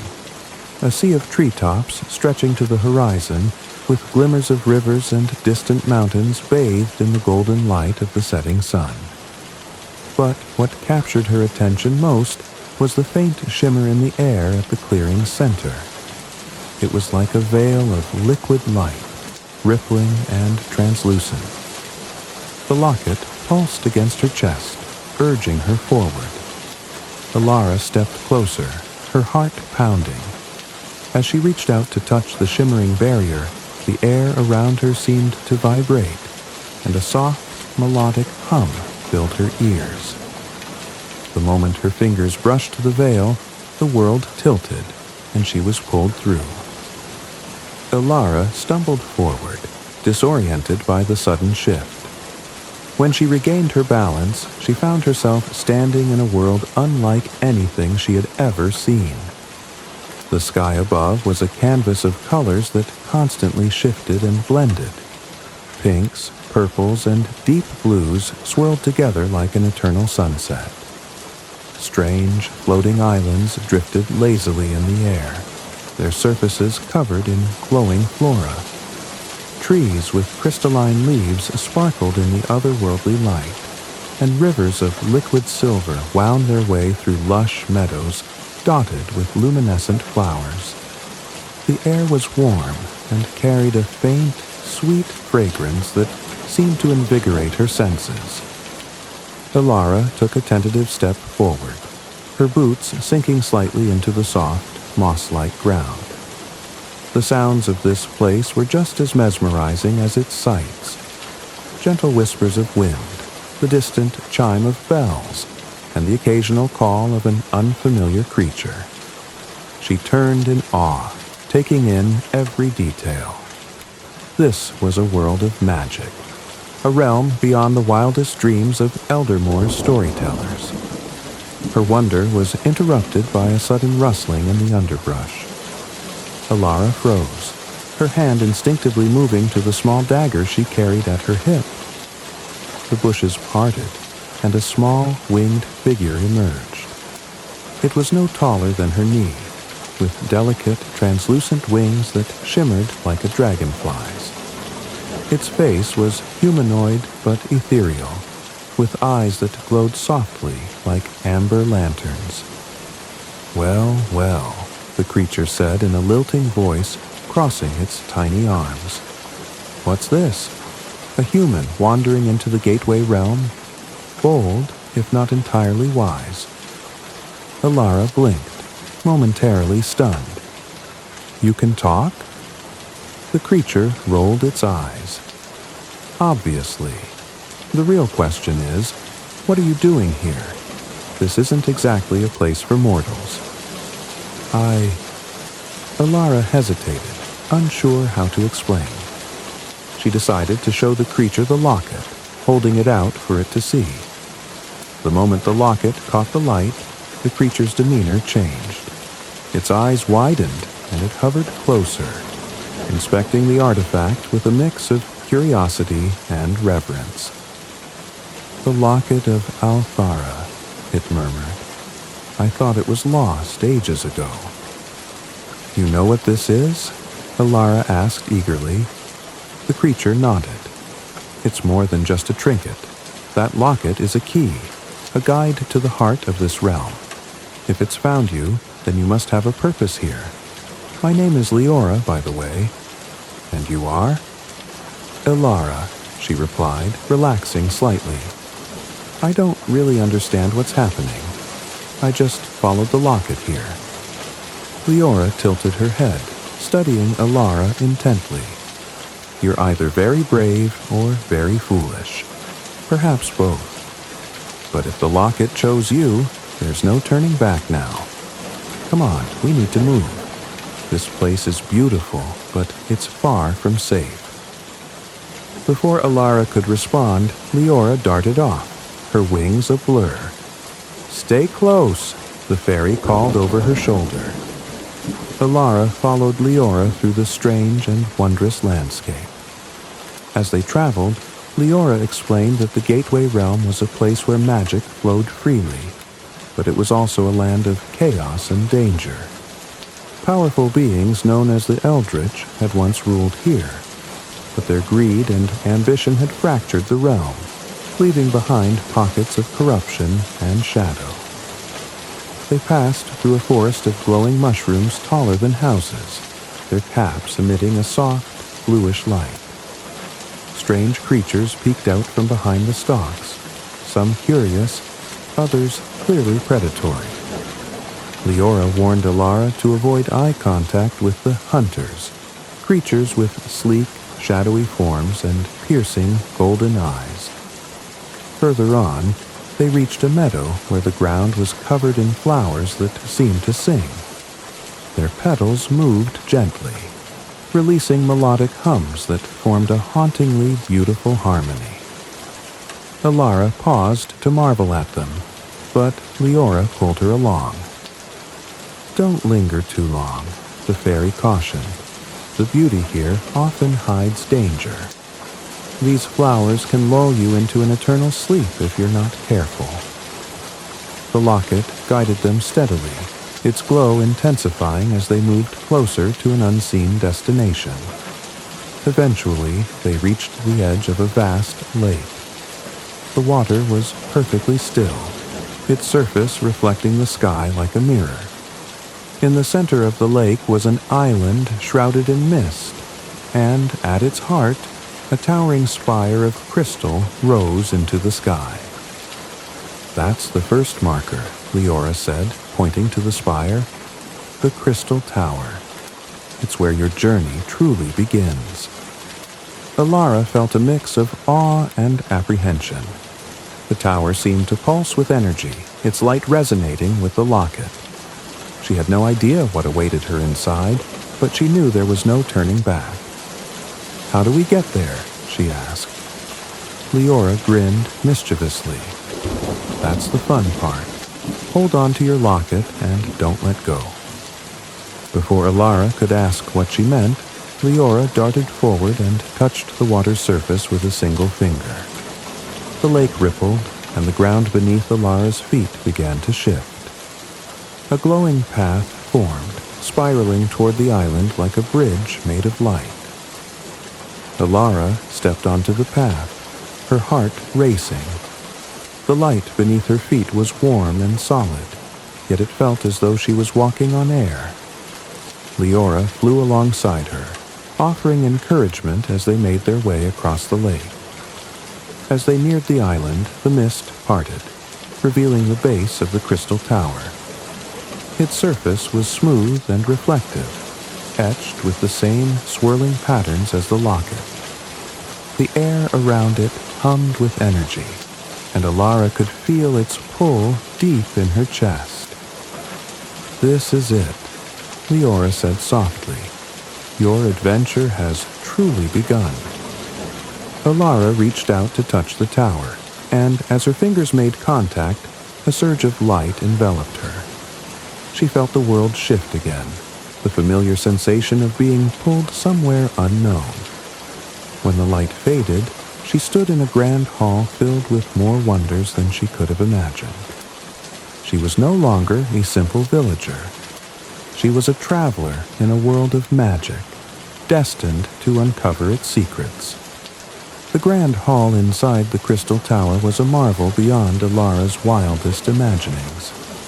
Its walls shimmered like liquid glass, reflecting a kaleidoscope of colors that shifted as if alive.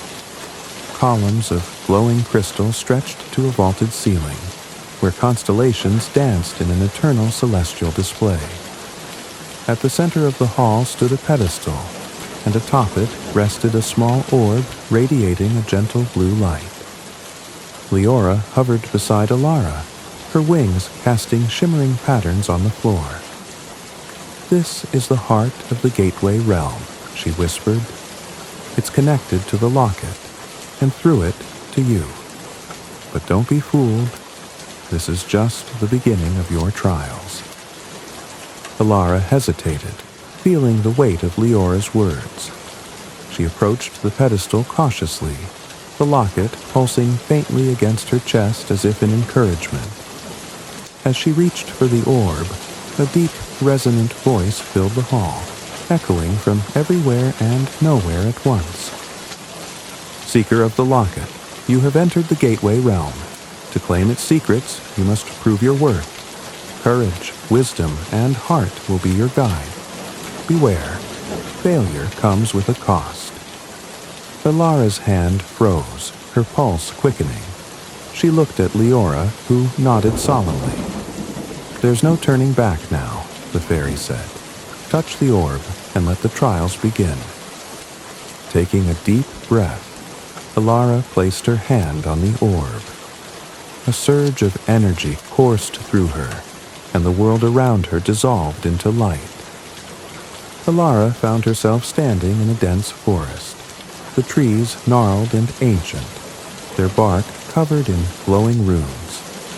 The air was thick with a strange, oppressive energy, and faint whispers surrounded her, weaving an unsettling melody. She couldn't make out the words, but their tone was urgent and ominous. The Forest of Whispers. Leora's voice echoed faintly, though the fairy was nowhere to be seen. This trial will test your courage. You must navigate the forest and reach the stone circle at its heart. But beware. This place preys on fear. Alara gripped the locket tightly and began walking, her eyes scanning the forest for any signs of danger. The whispers grew louder as she ventured deeper, the voices blending into a cacophony that seemed to echo her doubts and fears. You're not strong enough, one voice hissed. You'll fail like the others, sneered another. What makes you think you're special? A third mocked. Alara's steps faltered, her heart pounding. The whispers seemed to pull at her, their words striking at the insecurities she had carried for years. She clenched her fists, forcing herself to focus. They're just voices, she muttered. They can't hurt me. As if in response, the forest began to shift. Shadows coalesced into figures that loomed in the corners of her vision. They were indistinct at first, but as they grew closer, they took on familiar forms. Villagers from Eldermoor, their faces twisted in disdain. Alara, the dreamer, one shadow taunted. Always chasing the impossible. You'll bring ruin to us all, another said, its voice laced with venom. Alara stumbled backward, her courage wavering. The shadows closed in, their voices growing louder. But then the locket around her neck flared with warmth, and a memory surfaced. Her father's voice, steady and kind. You have a strength in you, Alara, he had once said. Don't let anyone tell you otherwise. Drawing on that memory, Alara stood tall. You're not real, she said firmly, her voice steady despite the fear clawing at her. And you won't stop me. The shadows recoiled, their forms dissolving into mist. The whispers grew fainter, and the oppressive energy began to lift. With renewed determination, Alara pushed forward. After what felt like hours, she emerged into a clearing where a circle of ancient stones stood bathed in moonlight. The trial was over. She had faced her fears and prevailed. The forest dissolved, and Alara found herself standing at the entrance of a labyrinth. Its towering walls were made of smooth black stone, and an eerie silence hung in the air. The locket's glow dimmed, leaving her with only a faint light to guide her. This trial will test your wisdom, the same resonant voice from the crystal tower said. The path forward lies in understanding. choose wisely. As Alara stepped into the labyrinth, the entrance sealed behind her. The air was cool, and her footsteps echoed unnaturally in the narrow corridors. At each turn, she encountered inscriptions etched into the walls, written in the same ancient script as the map in the locket. The first inscription read, "The heart speaks what the mind cannot." Puzzled, Alara continued, her fingers brushing the smooth stone. Soon, she reached a fork in the path. One corridor was brightly lit but narrow and treacherous, while the other was wide and dark, shrouded in uncertainty. Alara hesitated, recalling the inscription. She placed a hand on her chest, feeling the steady rhythm of her heartbeat. "The heart speaks what the mind cannot," she murmured. Closing her eyes, she let her instincts guide her and chose the dark path. The air grew colder as she ventured deeper, but the locket's warmth reassured her. At each fork, she encountered another inscription. "To see the truth, one must look beyond appearances." The greatest wisdom is found in humility. Each choice required Alara to trust her intuition and reflect on the lessons she had learned. When she reached the labyrinth's center, she found a pedestal with a mirror resting atop it. The mirror's surface was clouded, and an inscription at its base read, "To see clearly, you must look within." Alara gazed into the mirror, her reflection faint and distorted. Taking a deep breath, she spoke aloud the doubts that had plagued her. The fear of failure, the feeling of inadequacy, and the longing for purpose. As she confessed her truths, the mirror cleared, and her reflection smiled back at her, whole and unbroken. The labyrinth dissolved, and Alara felt a deep sense of clarity and understanding. She had passed the second trial. Alara's surroundings shifted again, and she found herself standing on a narrow bridge suspended high above a chasm. The wind howled, and the bridge swayed precariously. Below, a swirling abyss of shadow seemed to reach for her, its tendrils writhing hungrily. "This trial will test your heart," the voice said. "To move forward, you must let go of what you hold most dear." Alara gripped the bridge's rope railings, her knuckles white. As she began to cross, the locket's glow dimmed, and the voice of the abyss began to rise, a mournful chorus of memories and regrets. Visions appeared in the swirling shadows below. Her father, toiling in the forge, her home in Eldermore, the peaceful life she had left behind. Each vision tugged at her heart, filling her with longing. "You can turn back," a voice whispered. "Return to the life you knew. Leave this burden behind." Tears stung Alara's eyes as she paused in the middle of the bridge. The weight of the locket around her neck felt heavier than ever. She thought of her father, the quiet evenings by the hearth, and the safety of the village. It would be so easy to go back. But then she remembered Greta's words. "The locket has chosen you. It's up to you to decide what to do with it." Alara took a deep breath, her tears falling freely. "I can't go back," she said, her voice breaking. "I have to see this through." As she spoke, the visions below began to fade, replaced by a warm, golden light. The locket flared brightly, and the bridge steadied beneath her feet. She pressed forward, her steps resolute, until she reached the other side. The voice spoke one final time. "You have proven your worth, Seeker.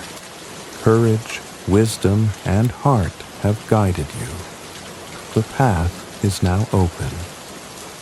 The trials had taken their toll on Alara, but she emerged stronger and more determined. On the other side of the bridge, she found a small, glowing stone embedded in the ground. As she touched it, the stone transformed into a radiant orb that floated above her hand. From the light of the orb, a figure emerged. A tall, armored warrior with piercing blue eyes and a sword of shimmering silver. He knelt before Alara, his expression one of respect.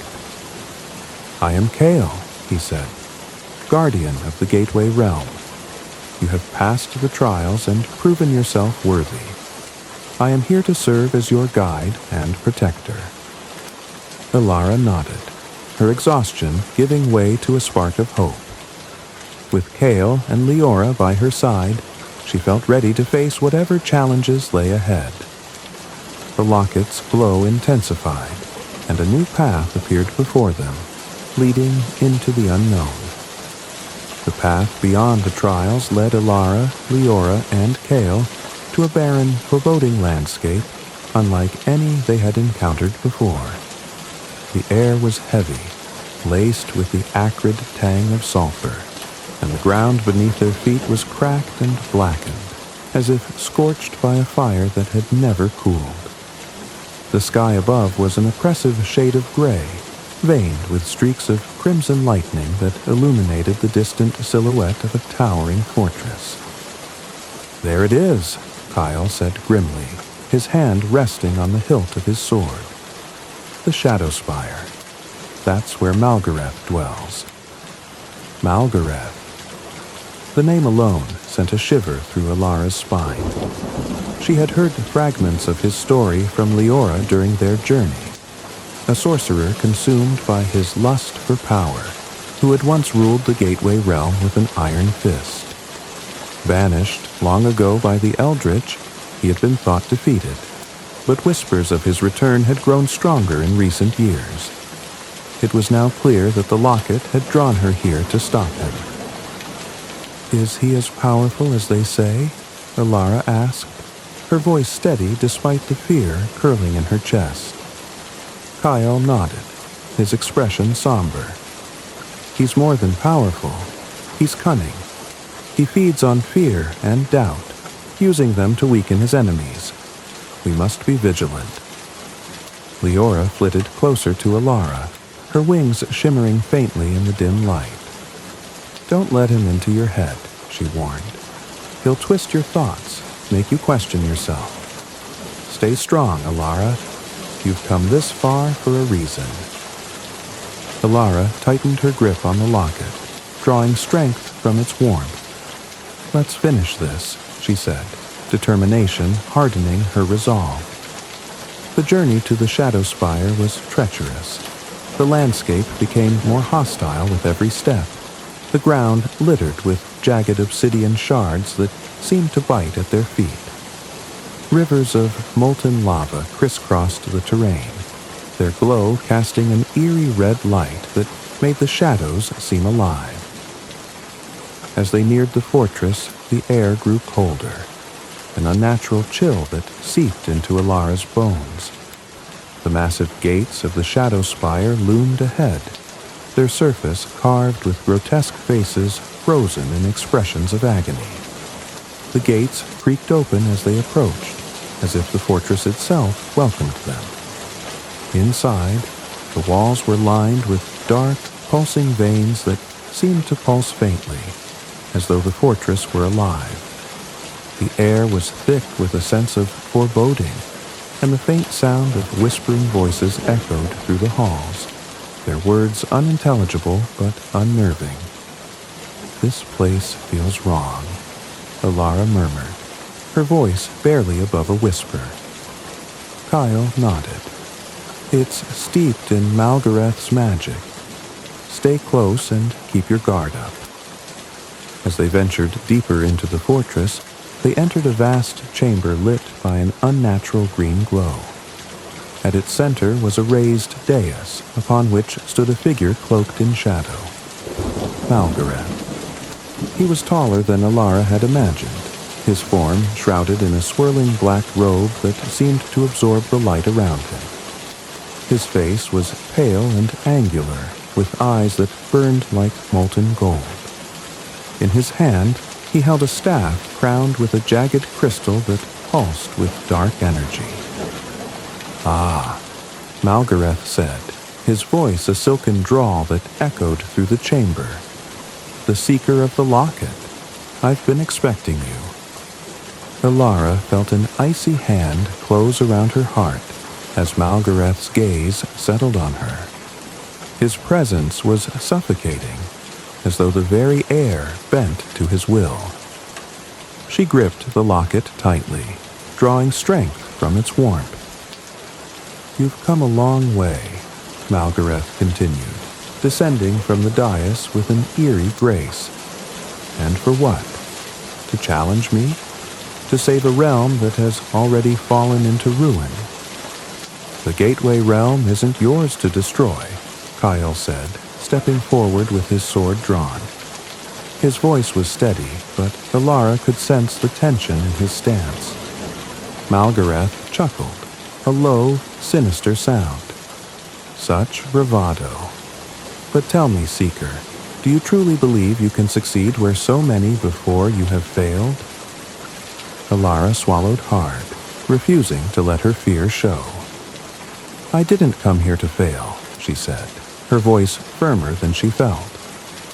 Malgareth's smile widened, revealing teeth as sharp as knives. "Brave words. Let's see if your actions match them." With a flick of his staff, the chamber erupted into chaos. Shadows coalesced into monstrous forms, their glowing eyes and jagged claws filling the space. Kyle charged forward, his sword flashing as he engaged the creatures, while Leora darted through the air, casting bolts of light that cut through the darkness. "Elara, the locket!" Leora shouted. "Use its power!" Elara hesitated, the chaos around her overwhelming. But as one of the shadow creatures lunged at her, she felt the locket pulse against her chest, a surge of energy flooding through her. She raised it instinctively, and a beam of golden light erupted from its surface, striking the creature and dissolving it into mist. The battle raged on, but with the locket's power and Kale and Leora's support, they managed to push through the shadowy horde. Malgareth watched from the dais, his expression unreadable. When the last of the creatures fell, he gave a slow, mocking clap. "Impressive," he said, "but the real test lies ahead." With another wave of his staff, the floor beneath them shifted, the stone cracking and falling away to reveal a spiraling staircase that descended into darkness. Malgareth vanished, his laughter echoing in the air. "He's leading us into a trap," Kale said, his sword still at the ready. "Of course he is," Leora replied. "But what choice do we have?" Elara nodded, steeling herself. "We keep going." They descended the staircase, the darkness growing thicker with every step. The air was heavy with the scent of decay, and faint whispers brushed against Alara's ears, tugging at her resolve.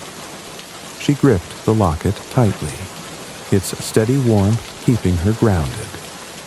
At the bottom of the staircase, they entered a cavernous chamber illuminated by the same crimson lightning that split the sky above. At its center was a massive, swirling vortex of dark energy, its tendrils reaching out like grasping hands. Malgareth stood before the vortex, his staff raised high. "This is the heart of the Gateway Realm's magic," he said, his voice echoing. "And soon, it will be mine to command." Elara stepped forward, the locket glowing brighter with each step. "You won't succeed," she said, her voice firm. Malgareth turned to her, his golden eyes narrowing. "And what will you do to stop me, Seeker? Your light is no match for my power." The vortex roared, its tendrils lashing out as Malgareth channeled its energy. Kyle and Leora fought to hold them back, but Alara knew the battle would only end if she faced Malgareth directly. The locket pulsed, a wave of energy radiating from it and enveloping her in a protective aura. She stepped closer to Malgareth, her fear melting away as the locket's power filled her. "Your power comes from fear and darkness," Alara said. "But the locket's power is different. It's light, hope, and love." Malgareth sneered. "Foolish girl. Light cannot exist without shadow." "Maybe," Alara replied, "but shadows can't survive without light." Raising the locket high, she unleashed its full power. A blinding beam of golden light erupted from it, piercing the vortex and striking Malgareth. He screamed, the sound a mix of rage and pain as the light consumed him. The vortex began to collapse, its energy dissipating into the air. As the light faded, Malgareth was gone, and the chamber grew quiet. The oppressive darkness lifted, replaced by a soft, golden glow. Alara sank to her knees, exhaustion washing over her. Kyle and Leora rushed to her side, their expressions a mix of relief and pride. "You did it," Leora said, her voice soft. "You stopped him." Alara looked at the locket, its glow now gentle and steady. "I didn't do it alone," she said, offering a faint smile. As they made their way back to the surface, the gateway realm began to transform. The barren landscape gave way to lush greenery, and the oppressive sky brightened to a serene blue. The realm was healing, its magic no longer corrupted. Alara knew her journey was far from over, but for the first time, she felt truly at peace. She had faced her fears, passed the trials, and defeated Malgareth. The gateway realm was safe, for now, and in her heart, she knew this was only the beginning of her adventure. The shadow spire trembled beneath Alara's feet, the stone walls shuddering as the pulse of dark magic grew stronger. The locket around her neck flared with golden light, responding to the overwhelming surge of energy emanating from the fortress's heart. Malgareth's plan was nearly complete. If the vortex of dark energy at the center of the gateway realm reached its peak, it would shatter the balance of magic, plunging the world into eternal chaos. Alara, Kale, and Leora stood in the final chamber, their faces set with grim determination. The cavernous space was dominated by the vortex, a swirling mass of black and crimson energy that roared like a living storm. Tendrils of dark power lashed out at the walls, cracking the stone and sending shards raining down. At the edge of the vortex stood Malgareth, his form shadowy and distorted, his golden eyes burning with triumph. His staff glowed with the same dark energy as the vortex, a symbol of his command over the chaos he had unleashed. "You're too late," Malgareth called out, his voice reverberating through the chamber. "The gateway realm will fall, and with it, all who oppose me. You cannot stop what has already begun." Alara stepped forward, her hand tightening around the locket. The warmth it radiated gave her strength, pushing back the fear threatening to take hold. "You're wrong, Malgareth," she said, her voice steady. "This realm isn't yours to destroy. Its magic belongs to everyone, not just you." Malgareth laughed, a cold, hollow sound. "Bold words, little seeker. But words won't save you now. Let's see if you have the strength to match your conviction."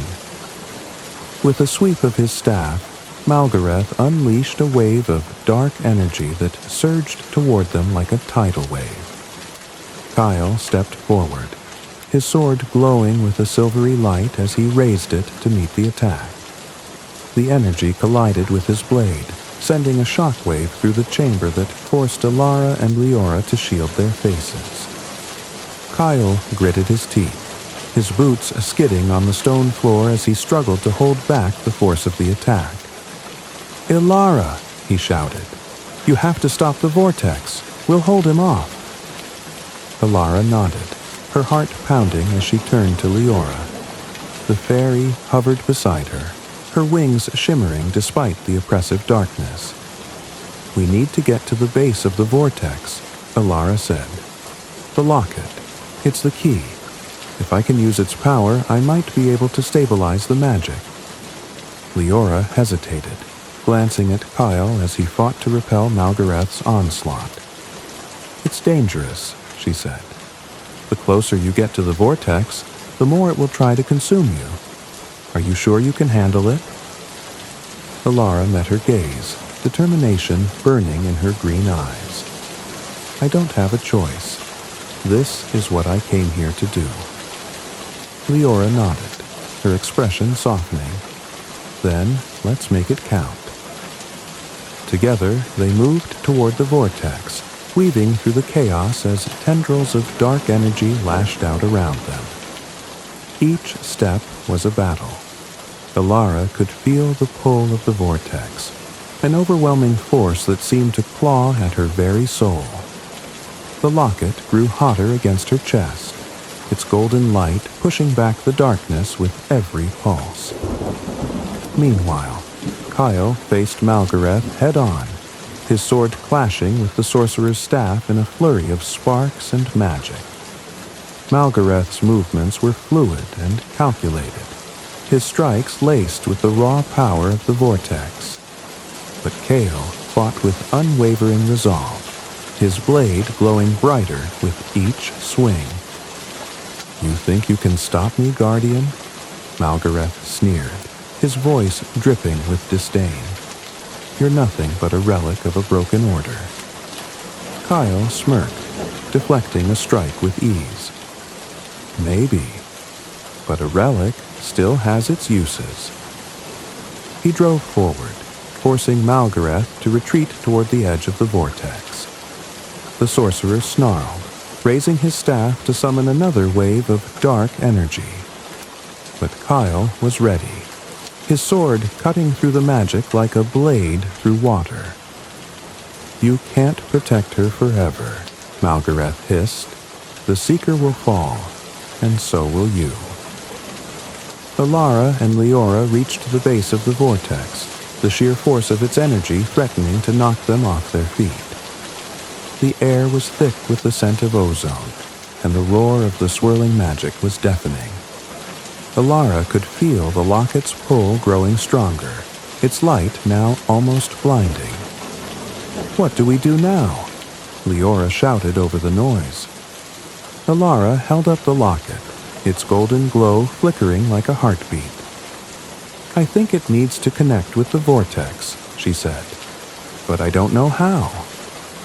Leora's eyes darted to the symbols etched into the stone floor around the vortex. "Those runes, they're part of the Gateway Realm's magic. They might be the key to channeling the locket's power." Alara nodded, stepping carefully into the circle of runes. As she did, the locket's glow intensified, and the runes began to shimmer with golden light. She could feel the magic flowing through her, a surge of energy that was both exhilarating and terrifying. "Focus, Alara," Leora called out. "You can do this." Malgareth's attention shifted as he sensed the shift in the vortex. His golden eyes narrowed, and he turned to see Alara standing within the circle of runes, the locket blazing with light. "No!" he roared, abandoning his fight with Kyle to face her. He raised his staff, unleashing a torrent of dark energy aimed directly at Alara. But Kale was faster. He threw himself in front of the blast, his sword absorbing the brunt of the attack. The force knocked him backward, but he managed to stay on his feet.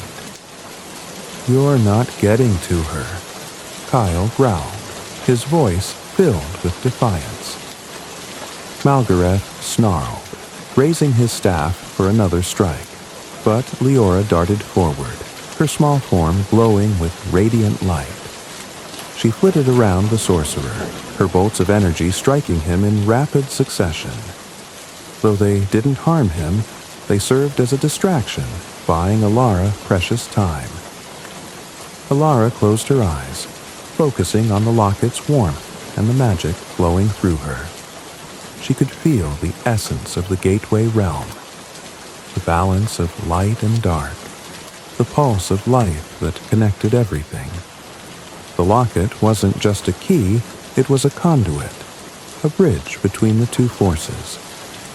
Taking a deep breath, she raised the locket high above her head. Its light surged, intertwining with the vortex's dark energy in a dazzling display of gold and crimson. The ground trembled as the two forces clashed, their power filling the chamber with an overwhelming radiance. Malgareth screamed, his form flickering as the light from the locket consumed him. "This isn't over, Seeker," he roared. "The darkness will return." With a final, desperate strike, he aimed his staff at Alara, but the locket's power erupted in a blinding wave of light, shattering the staff and engulfing Malgareth completely. His scream echoed through the chamber as his form dissolved into nothingness. As the light faded, the vortex began to shrink, its tendrils retreating until it was no more than a faint shimmer. The oppressive darkness that had filled the shadow spire lifted, replaced by a serene, golden glow. The ground beneath their feet steadied, and the cracks in the walls began to mend. Alara sank to her knees, the locket still glowing faintly in her hand. She felt drained but triumphant, the weight of the journey finally lifting from her shoulders. Kyle and Leora rushed to her side, their faces etched with relief. "You did it," Kyle said, his voice filled with pride. "The gateway realm is safe." Leora landed on Alara's shoulder, her small hand resting gently on her cheek. "You were incredible," she said. "I've never seen magic like that before." Alara smiled weakly, her exhaustion evident. "I didn't do it alone," she said. "I had both of you." As they made their way out of the Shadow Spire, the gateway realm began to transform. The barren landscape was replaced by lush greenery. The rivers of lava cooled into crystal-clear streams, and the sky turned a brilliant shade of blue. The balance of magic had been restored, and the realm was alive once more. Back at the Crystal Tower, Alara placed the locket on the pedestal where her journey had begun. Its glow dimmed, as if it were finally at rest. The voice of the tower resonated once more, warm and grateful. "Seeker, you have restored balance to the gateway realm. Your courage, wisdom, and heart have saved us all. The locket will remain here, its power safeguarded for future generations." Alara stepped back, her heart swelling with a mix of pride and sorrow. She had completed her mission, but she knew her journey wasn't over. There were still mysteries to uncover, adventures to pursue, and a world beyond the gateway realm waiting for her. With Kale and Leora by her side, Alara left the Crystal Tower, the promise of new beginnings shining brightly in her heart. The journey back to Eldermoor was as surreal as it was bittersweet. The gateway realm, once shadowed by Malgareth's darkness, now shimmered with vibrant life. The forests glowed with radiant hues, the rivers sparkled like silver threads, and the air carried a melody that seemed to echo the balance that had been restored. Yet, as beautiful as it was, Alara knew her time in this magical realm had come to an end, at least for now. Kyle walked beside her, his silver armor gleaming under the ethereal sky. Leora flitted ahead, her laughter ringing out as she darted among the rejuvenated flowers. They made their way to the portal that had first brought Elara to this realm, the locket's light serving as their guide. Though the portal shimmered invitingly, its edges now soft and welcoming, Elara hesitated at its threshold. "You've accomplished more than anyone could have asked of you," Kyle said, sensing her unease. His deep voice carried a rare gentleness. "But you don't have to leave. You could stay here. The Gateway Realm would welcome you as its protector." Leora landed lightly on Elara's shoulder, her tiny face alight with hope. "Kyle's right. You belong here, Elara. You've proven yourself over and over. This world could use someone like you." Elara looked at her companions, their loyalty and belief in her filling her heart. She considered their words, the allure of staying in this magical place tugging at her. But as much as she had grown to love the Gateway Realm, her thoughts turned to her father, the quiet life she had left behind, and the simple yet profound connections of home. Eldermoor might not have the grandeur of floating islands or glowing forests, but it was still where her journey had begun. "I can't stay," she said finally, her voice soft but firm. "As much as I love this place, my home is in Eldermoor. There are people waiting for me there, people who need me." Leora's wings drooped, but she managed a small smile. "I'll miss you," she said, her voice tinged with sadness. Kyle nodded, his expression unreadable. "Then this isn't goodbye," he said. "The Gateway Realm will always be here, and so will we. If you ever need us, or if we need you, the locket will find a way." Elara's chest tightened at his words. She stepped forward and hugged Leora gently, the tiny fairy pressing a hand to her cheek in return. Then she turned to Kyle and offered her hand. He took it firmly, his grip warm and steady. "Thank you," she said, her voice thick with emotion. "For everything." Without another word, Elara stepped through the portal, the golden light enveloping her in a warm embrace. When the light faded, Elara found herself standing at the edge of the forest near Eldermoor, the familiar scent of pine and earth greeting her like an old friend. The locket, which had been her constant companion, was no longer glowing. Its surface was cool and still, as if it too had returned to rest.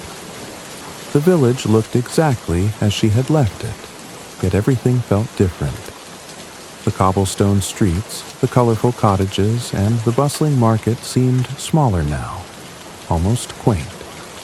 Elara walked through the village square, her boots clicking softly against the stones. Villagers greeted her with smiles, unaware of the incredible journey she had undertaken. To them, she was still the same Elara, the blacksmith's daughter. But she knew she had changed. As she approached her home, the familiar clang of metal on metal reached her ears. Her father was at the forge, his powerful arms swinging the hammer with precision. The sight filled her with a wave of nostalgia and warmth. She stepped closer, her heart pounding with anticipation. Her father looked up, his face breaking into a wide grin when he saw her. "Elara," he called out, setting down his hammer and wiping his hands on his apron. "You're back." She ran to him, throwing her arms around his broad shoulders. He hugged her tightly, his embrace grounding her in a way nothing else could. "I was starting to worry," he said, his voice tinged with relief. "Where have you been?" Elara hesitated, unsure how to explain. How could she put into words the magic, the trials, and the battles she had faced? She settled on a half-truth. "I needed to see what was beyond the forest," she said. "To find something I didn't even know I was looking for. Her father pulled back, studying her with a mixture of curiosity and pride. "And did you find it?" Alara smiled, her hand brushing the now quiet locket beneath her tunic. "Yes," she said simply, "I found it." Life in Eldermoor resumed its familiar rhythm, but Alara's perspective had shifted. The forge, once a place of routine, now felt like a sanctuary, a place where she could shape not just metal, but also her future. She worked alongside her father, honing her craft with a newfound appreciation for the ordinary. Yet, Alara couldn't forget the Gateway Realm or the lessons it had taught her. She found herself sharing bits of her journey with the villagers, weaving them into the fabric of old Marlowe's stories. The children listened with wide eyes as she spoke of glowing forests and heroic battles, while the adults nodded along, thinking it was nothing more than Alara's vivid imagination. Greta, however, wasn't so easily fooled. When Alara visited the apothecary to deliver herbs or simply chat, Greta would give her knowing looks, her sharp blue eyes seeming to see straight into her soul.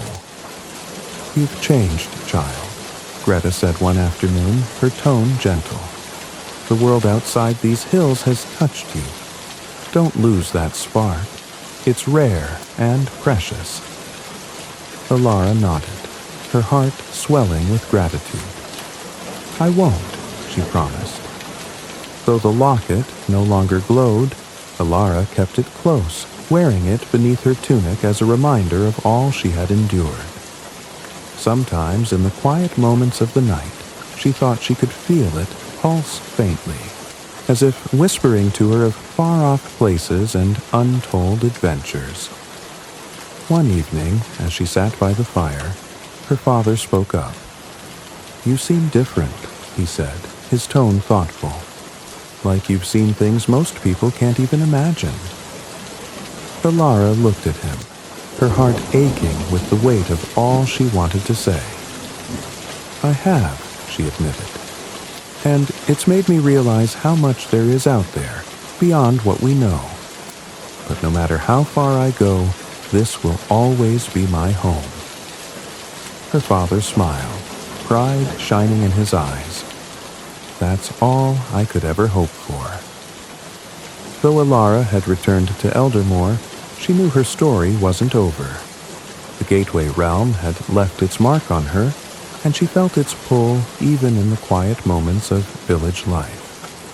She could sense that the locket's magic was not entirely dormant, waiting for the right moment to call her again. Alara paused for a moment longer in the clearing, letting the faint melody wash over her. It was softer now, almost a whisper, but it carried the same promise of mystery and wonder. The wind rustled through the trees, brushing her cheek like a familiar caress. For the first time, she truly understood that the world was vast and brimming with endless possibilities, and she was part of it in a way she had never imagined before. The locket rested against her chest, its weight a comforting reminder of all she had overcome. She reached up to touch it, her fingers brushing the intricate carvings that had once felt foreign and enigmatic. Now, they felt like an extension of herself, a symbol of her strength, her growth, and the connections she had forged along the way. As she turned back toward the village, Alara felt a renewed sense of purpose. Her journey had taught her that courage wasn't the absence of fear, but the resolve to move forward in spite of it. Wisdom wasn't knowing all the answers, but being willing to learn and adapt. And true strength came not from magic or weapons, but from the bonds she had built and the belief in herself. When she reached Eldermoor, the sun was setting, painting the sky in shades of orange and pink. The villagers greeted her warmly as she passed, their lives continuing in the same steady rhythm as before. Yet, in their smiles, Alara saw something she hadn't noticed before: hope, Perhaps it had always been there, but now she could see it clearly, a reflection of the light she had found within herself. That night, as she sat by the fire in her home, her father fast asleep in his chair, Alara gazed out the window at the star-filled sky. She knew the world was still full of challenges, and the Gateway realm might call her back someday. But she also knew she was ready for whatever came next. "I'll never forget," she whispered to the night, her voice soft but resolute. "The journey, the magic, the lessons, they're part of me now, and they always will be." And with that, Alara leaned back, her heart light and her spirit unbreakable. Though her feet were firmly planted in Eldermoor, her soul was forever a wanderer, ready to embrace whatever adventures awaited her just beyond the horizon. In the silence, the locket pulsed faintly once more, as if to say, "This is only the beginning."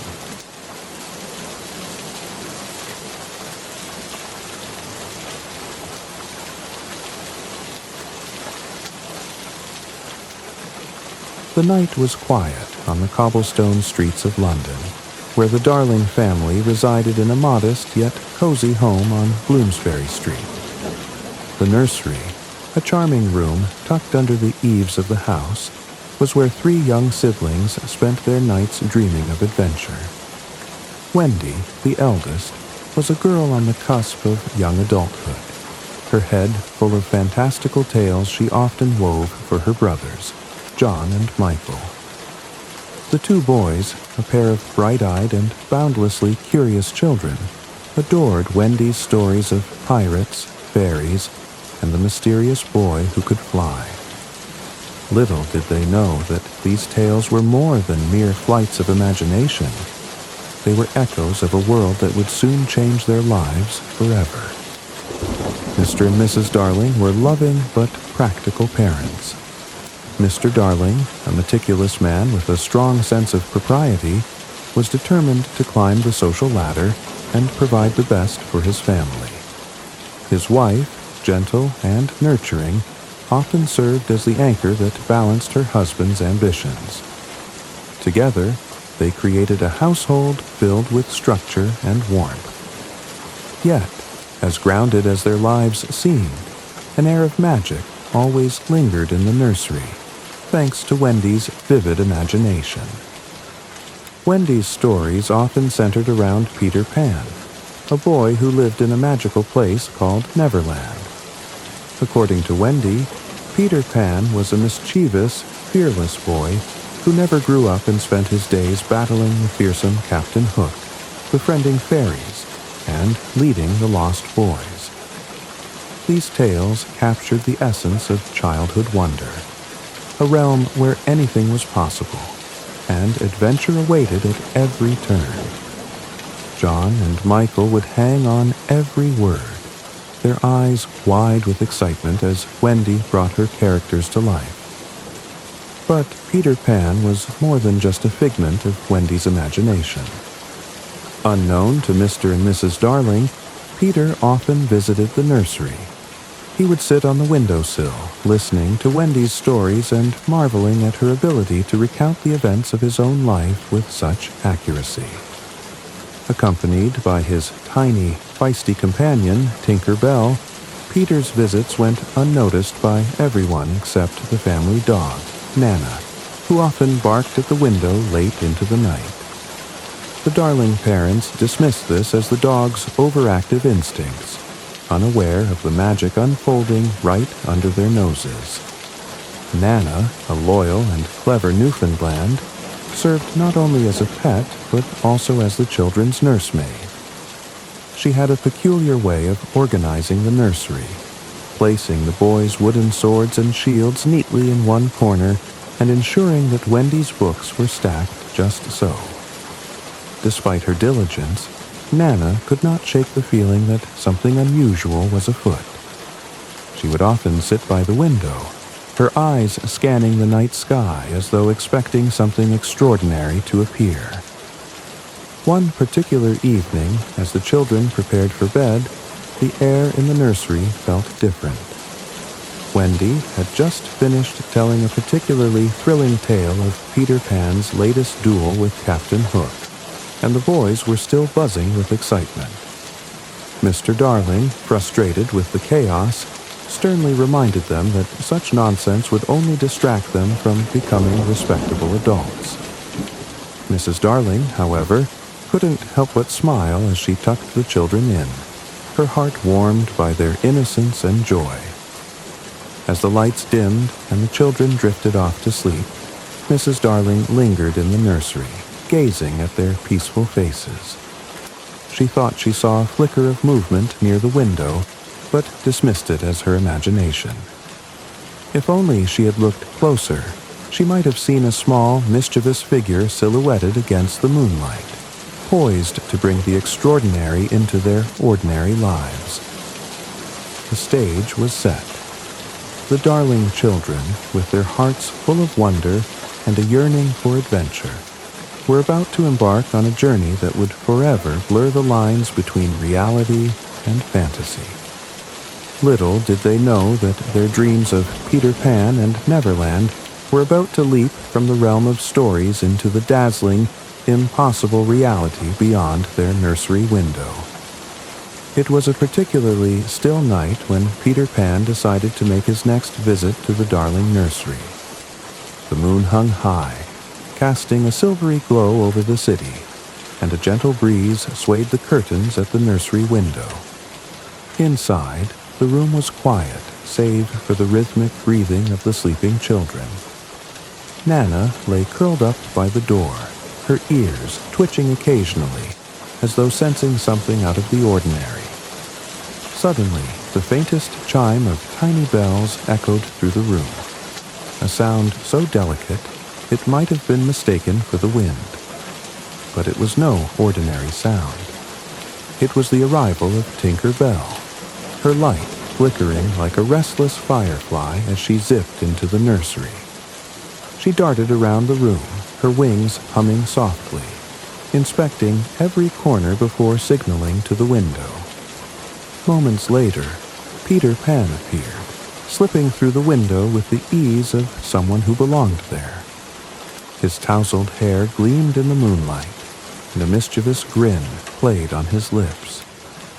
He carried himself with the confidence of someone who had never known fear or doubt. Peter's first priority was finding his shadow. During his last visit, it had somehow gotten away from him, and he had been unable to coax it back. He knew it must be hiding somewhere in the nursery, and with Tinker Bell's help, he began his search. Tinker Bell, however, was not in the mood for shadow hunting. She buzzed around Peter, chattering in her tiny, bell-like language, clearly annoyed by the inconvenience. Her light cast fleeting shadows on the walls as she flitted about, and Peter shushed her impatiently, worried she might wake the children.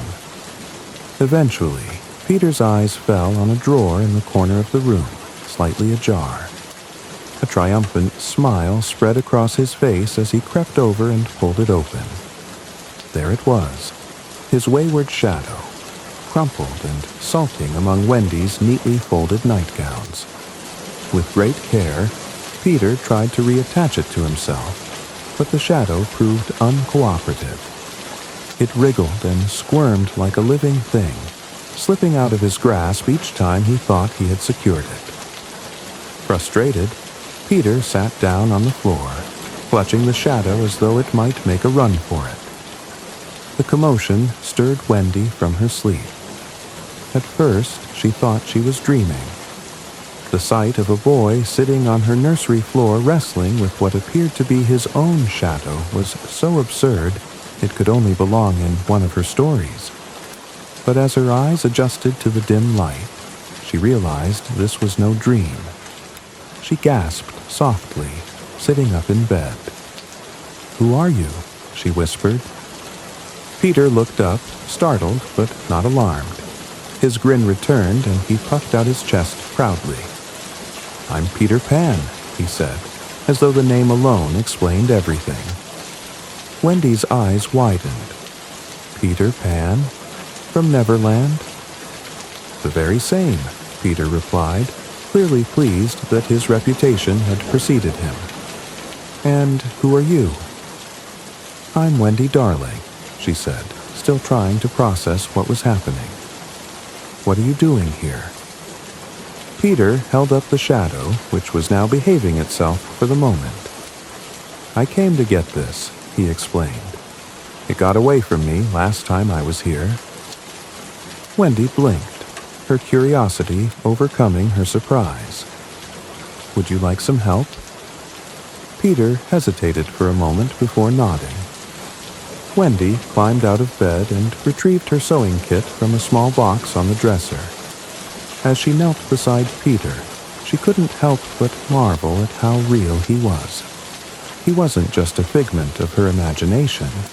He was flesh and blood, with a presence that seemed to fill the room. With careful hands, Wendy began to sew Peter's shadow back onto his feet. The work was delicate, and she found herself holding her breath as she stitched. Peter watched her with wide-eyed fascination, clearly unused to anyone doing something for him. Tinker Bell, meanwhile, perched on the edge of the dresser, her tiny arms crossed and an expression of barely concealed jealousy on her glowing face. When the last stitch was tied off, Peter leapt to his feet, his shadow moving in perfect harmony with him. He laughed, a bright, joyous sound that seemed to fill the room with light.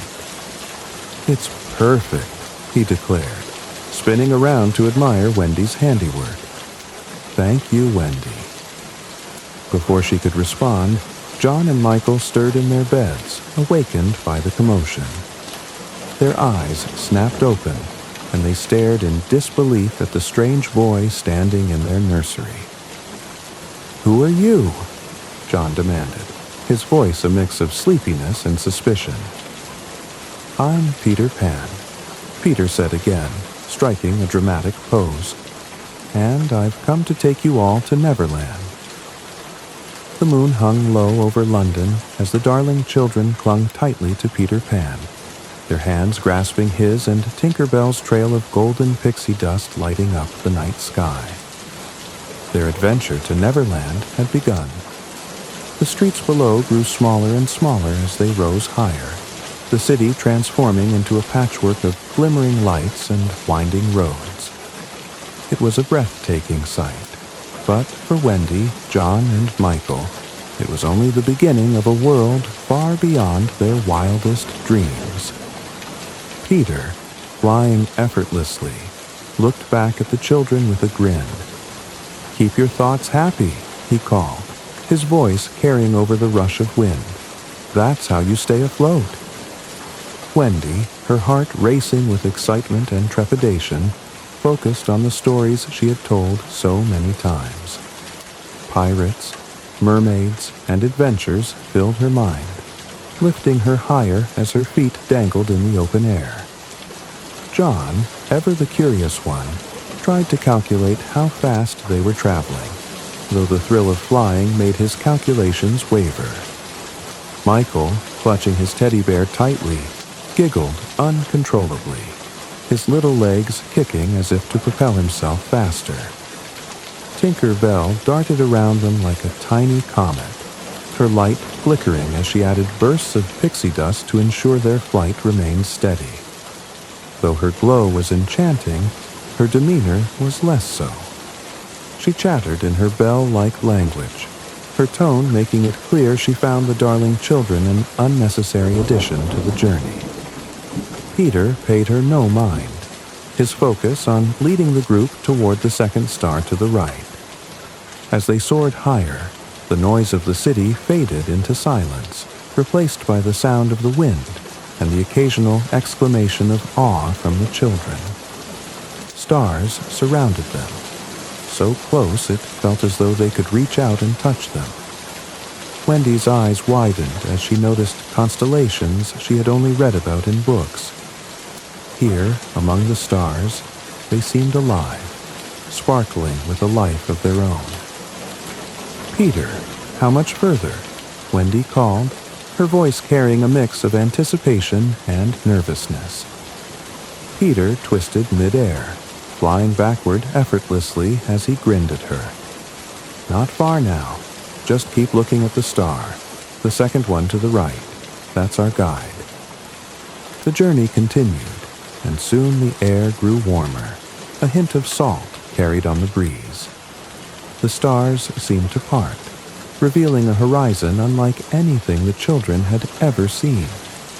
In the distance, a lush island emerged, surrounded by a sparkling turquoise sea.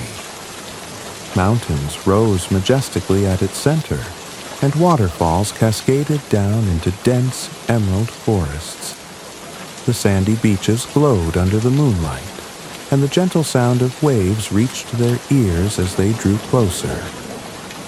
"Welcome to Neverland," Peter declared, spreading his arms wide as if presenting a grand treasure. The children gasped in unison. Neverland was everything Wendy had ever imagined and more. It was a place where dreams and reality intertwined seamlessly, where the impossible felt as natural as breathing. As they descended toward the island, the details became clearer. They could see the tops of the trees swaying gently, the glint of something shiny, perhaps treasure, scattered on the beaches, and the faint flicker of campfires in the distance. Peter led them to a clearing just outside the dense forest, where the lost boys had set up their hideout. The hideout was a series of interconnected tree houses, each one uniquely crafted from the natural materials of the island. Rope bridges stretched between the trees, and lanterns made from hollowed-out gourds glowed softly, casting warm light over the bustling scene below. The lost boys, alerted by Peter's arrival, emerged from their various hiding spots with whoops and cheers. They were a ragtag group of boys of various ages, dressed in mismatched clothing that hinted at their adventurous lives. Some wore pirate hats too big for their heads, others sported animal pelts, and a few had faces streaked with dirt and war paint. They surrounded Peter with an energy that was both chaotic and joyful. "You brought guests," one of the boys exclaimed, his eyes wide as he took in Wendy, John, and Michael. "These are the darlings," Peter announced proudly. "Wendy, John, and Michael. They'll be staying with us for a while." Wendy stepped forward, her hands clasped nervously in front of her. "Hello," she said, her voice steady despite the butterflies in her stomach. "It's wonderful to meet all of you." The boys stared at her for a moment before erupting into cheers and questions. "Are you going to tell us stories? Do you know how to sword fight? Can you cook?" Peter raised his hands to calm the crowd. "Wendy's here to take care of us, like a mother. She'll tell us stories and keep everything in order." Wendy blinked, slightly taken aback by the title of mother, but decided not to protest. If it meant being part of this extraordinary world, she would play along. "I'll do my best," she promised. John and Michael, meanwhile, were quickly pulled into the boys' games.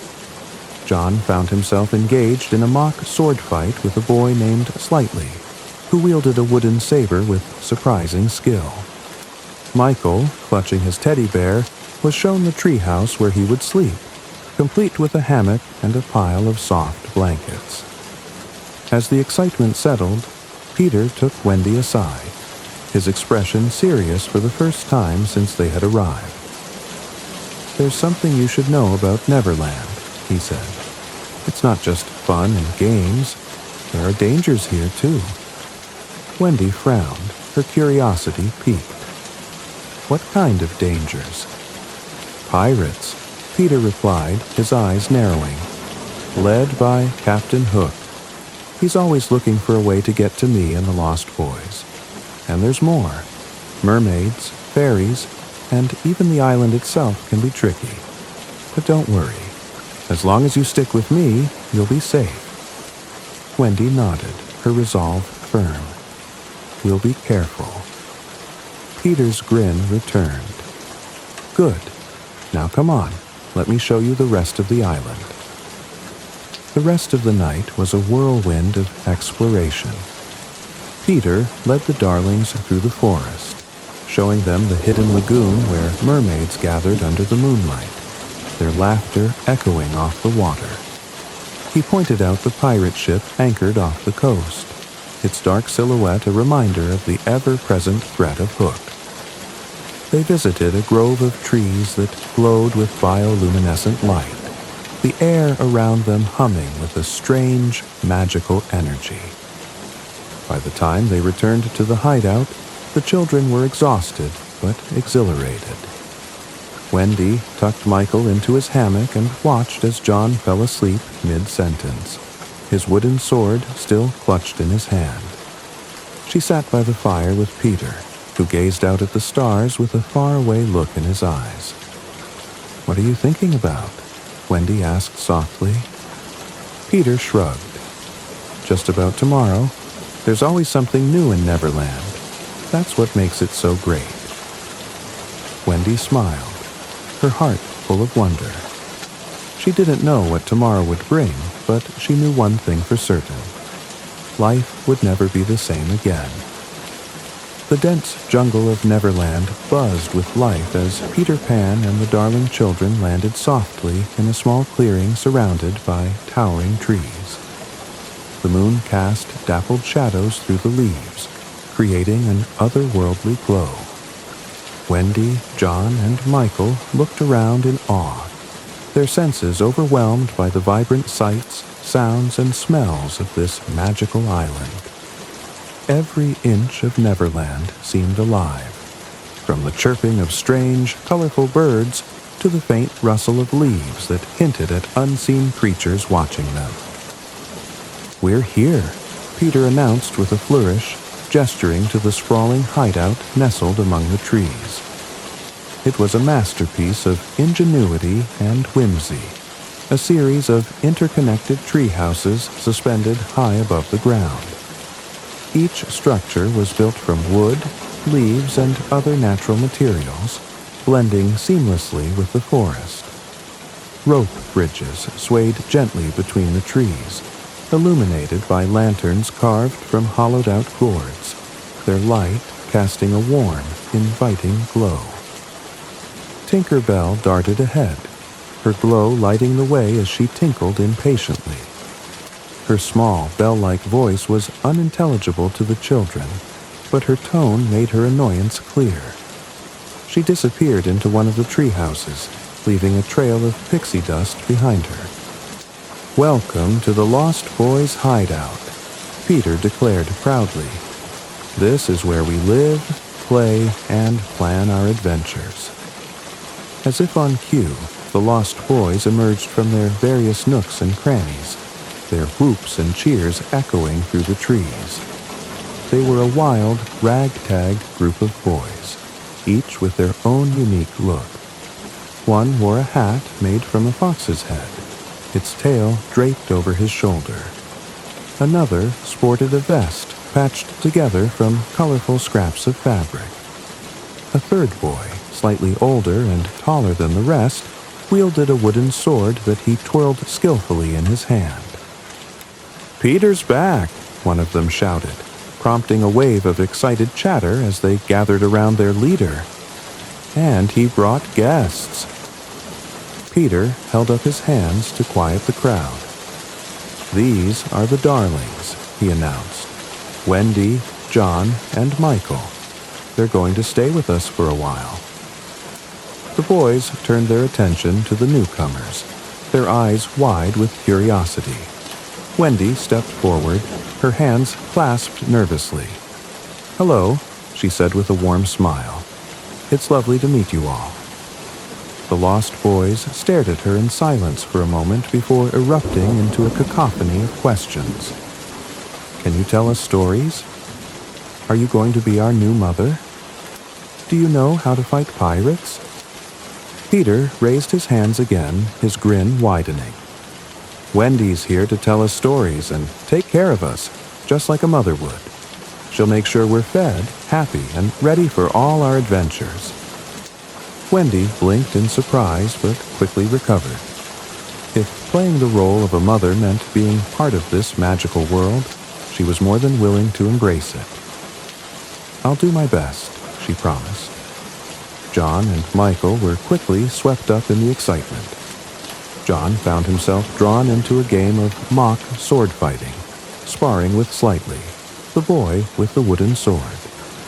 Despite his initial hesitation, John's natural competitiveness soon took over, and he began to enjoy the playful battle. Michael, clutching his teddy bear tightly, was shown to a small, cozy corner of the hideout where he would sleep. One of the lost boys handed him a blanket made from soft animal fur, which Michael accepted with wide-eyed gratitude. As the initial excitement died down, Peter led Wendy to a quiet spot near the edge of the hideout. From here, she could see the sprawling landscape of Neverland stretching out before her. Mountains loomed in the distance, their peaks shrouded in mist. A sparkling lagoon glittered under the moonlight, its surface disturbed only by the occasional ripple of a swimming mermaid. The dense jungle seemed to pulse with life, its shadows hinting at mysteries yet to be discovered. "It's beautiful," Wendy said softly, her voice filled with wonder. Peter nodded, his expression uncharacteristically serious. "Neverland is full of magic and adventure," he said, "but it's also dangerous. You'll need to be careful." Wendy turned to him, her curiosity piqued. "What kind of dangers?" Peter's eyes narrowed. "Pirates," he said, his voice dropping to a whisper. "Captain Hook and his crew are always looking for a fight. And there are other things, too. The mermaids can be tricky, and even the fairies aren't always friendly." Wendy nodded solemnly. "We'll be careful," she promised. Peter's grin returned. "Good. Now come on, there's more to see." The rest of the night was a whirlwind of exploration. Peter took the darlings on a tour of the hideout, introducing them to the Lost Boys' various projects and games. They climbed rope ladders, swung from vines, and even tried their hand at crafting their own wooden swords. Wendy quickly found herself surrounded by boys eager to hear her stories, their eyes lighting up as she began to weave tales of daring heroes and fantastical adventures. John and Michael, meanwhile, threw themselves into the games with gusto. John's logical mind led him to suggest improvements to the hideout's defenses, an idea that was met with enthusiastic approval. Michael, despite his young age, proved surprisingly adept at keeping up with the older boys, his teddy bear never leaving his side. As the first light of dawn began to creep over the horizon, the children finally settled down. Wendy tucked Michael into his hammock and smoothed his hair as he yawned sleepily. John, exhausted but exhilarated, fell asleep almost immediately, his wooden sword resting beside him. Wendy sat by the fire, watching the flames dance as Peter joined her. He gazed at the stars, a faraway look in his eyes. "Do you ever get lonely?" Wendy asked softly. Peter shrugged. "I have the Lost Boys, and Tink, and now you. I don't need anything else." Wendy's heart ached at his words, but she didn't press further. Instead, she let the moment settle into a comfortable silence, the warmth of the fire and the magic of Neverland filling the air. She didn't know what tomorrow would bring, but she knew one thing for certain. Life in Neverland would be an adventure unlike any other. The Jolly Roger loomed menacingly over the bay, its dark sails billowing in the breeze and its hull reflecting the moonlight like the blade of a dagger. Anchored just offshore, the pirate ship was a fortress of wood and iron, its decks crawling with activity as Captain Hook's crew prepared for another night of scheming. The faint scent of brine and gunpowder mingled in the air, a constant reminder of the danger that shadowed Neverland. Captain James Hook stood at the helm, his figure silhouetted against the horizon. His long coat, deep crimson and trimmed with gold, swayed dramatically in the wind. A wide-brimmed hat with an ostrich feather perched atop his head, casting a shadow over his angular face. His piercing blue eyes scanned the dark waters, ever watchful for signs of his nemesis, Peter Pan. His iron hook, a replacement for the hand Peter had severed in battle, glinted under the moonlight as he absently tapped it against the ship's railing. Hook was a man consumed by vengeance. Every fiber of his being burned with the desire to capture Peter Pan, the boy who had humiliated him and fed his severed hand to the crocodile. The thought of that cursed reptile made Hook's lip curl in a snarl. Somewhere out there, the creature lurked, its relentless ticking a harbinger of his eventual doom. The sound haunted his dreams, a constant reminder of time slipping away. "Smee!"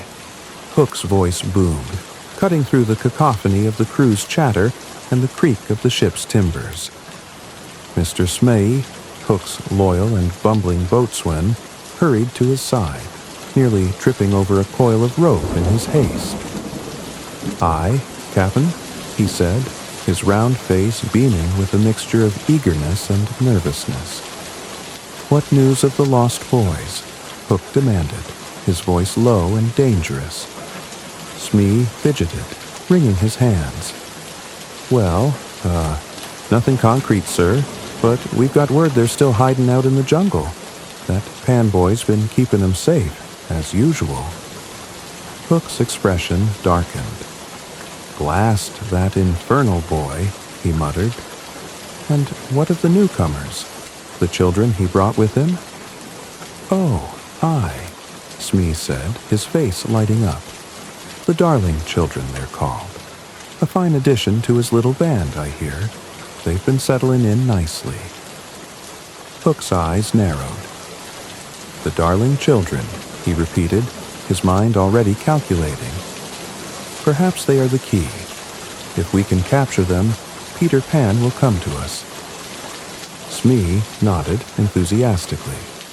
"A brilliant plan, Captain. Absolutely brilliant." Hook's lips curled into a cold smile. "Ready the men," he ordered. "We strike at dawn." In the dense jungle of Neverland, the lost boys slept soundly in their hideout, unaware of the danger creeping closer. The jungle itself seemed to hum with an uneasy energy, as though it sensed the pirates' approach. Hook's crew moved silently through the underbrush, their boots muffled by the thick carpet of leaves. Each man carried a weapon, cutlasses, flintlock pistols, and daggers glinting faintly in the moonlight. They moved with practiced precision, their eyes scanning the shadows for any sign of their quarry. Hook, leading the charge, paused as the hideout came into view. He could see the faint glow of lanterns among the trees, hear the soft murmur of voices. He raised a hand, signaling his men to halt. "Wait for my command," he whispered, his voice barely audible. "We'll take them by surprise." But the pirates' stealth was no match for Tinker Bell's sharp eyes. The fairy, flitting through the trees on her nightly patrol, spotted the intruders and immediately darted back to the hideout. Her tiny voice rang out like an alarm bell as she woke Peter Pan and the lost boys. "Pirates!" she cried, her light flickering with urgency. Peter was on his feet in an instant, his eyes blazing with excitement. "Wake up, everyone," he shouted. "It's time for a fight." The lost boys scrambled to their positions, grabbing weapons and donning makeshift armor. Wendy, John, and Michael were roused from their hammocks, their sleepy confusion quickly replaced by determination. Wendy helped the younger boys prepare, her calm presence a steadying force amid the chaos. John, eager to prove himself, grabbed a wooden sword and joined the others at the front line. Michael clung to his teddy bear, but stood bravely by Wendy's side. The first clash came swiftly. Hook's men stormed the hideout, their battle cries echoing through the jungle. The Lost Boys met them head-on, their smaller size compensated by their agility and resourcefulness. Peter, laughing with wild abandon, led the charge, his dagger flashing as he darted between pirates, outmaneuvering them at every turn. Wendy watched in awe as Peter faced off against Hook, their duel a blur of steel and fury. Hook's movements were calculated and precise, while Peter's were fluid and unpredictable. They were evenly matched, their rivalry fueling every strike and parry. "You'll pay for this, Pan," Hook snarled, his hook clashing against Peter's dagger. Peter grinned. "You've been saying that for years, Hook. Still waiting." Meanwhile, John and Michael found themselves in the thick of the battle. John's logical mind helped him anticipate the pirates' moves, while Michael's sheer enthusiasm kept him on his feet. Together, they held their own, earning the respect of the Lost Boys. The tide of battle began to turn as the pirates realized they were outmatched. Hook, his face twisted with frustration, called for a retreat. The pirates fled back into the jungle, leaving behind their weapons and supplies. The Lost Boys erupted into cheers, their victory hard-won and well celebrated. Peter turned to his friends, his grin as bright as the morning sun. "We did it!" he shouted. "The hideout is safe." Wendy smiled, her heart swelling with pride and relief. She knew the danger wasn't over, but for now, they could breathe easy. Neverland, with all its perils and wonders, was still their home. Neverland was a world where adventure lurked around every corner, a land of unending possibilities and countless dangers. For Wendy, John, Michael, and the Lost Boys, every day brought new challenges, thrilling escapades, and moments of discovery. Peter Pan, ever the fearless leader, guided them with an infectious enthusiasm that made even the most perilous situations seem like games. Their first grand adventure began not long after the pirates' retreat. Peter, eager to show the darlings all that Neverland had to offer, gathered the group at the base of the hideout's largest tree. "Today, we're going to explore the Mermaid Lagoon," he announced, his eyes sparkling with excitement. "But be careful. The mermaids aren't always as friendly as they look." The lagoon was a dazzling expanse of crystal-clear water surrounded by jagged rocks and lush vegetation. The surface shimmered under the sunlight, and the air was filled with the soft sound of cascading waterfalls. As the group approached, the mermaids emerged from the water, their iridescent tails glinting in a rainbow of colors. They sang hauntingly beautiful songs that seemed to echo through the entire lagoon. Wendy was enchanted by the sight, but Peter's warning lingered in her mind. The mermaids' beauty was undeniable, but their sharp, knowing smiles hinted at a more mischievous nature. When one of them beckoned Wendy closer, Peter intervened, placing himself between her and the water. "Careful," he said. "They love to pull people into the water for fun, but they don't always let them back out." The mermaids giggled, their laughter like the tinkling of bells. One of them splashed water at Peter, who laughed and splashed back, turning the moment into a playful game. The others joined in, and soon the lagoon was filled with splashes and laughter. Wendy watched from the shore, her initial caution giving way to amusement. John, ever curious, leaned over the edge of the water, trying to examine the mermaids more closely. "They're fascinating," he murmured, adjusting his glasses. One of the mermaids swam up to him and playfully tugged at his sleeve, causing him to stumble backward and fall into the shallow water.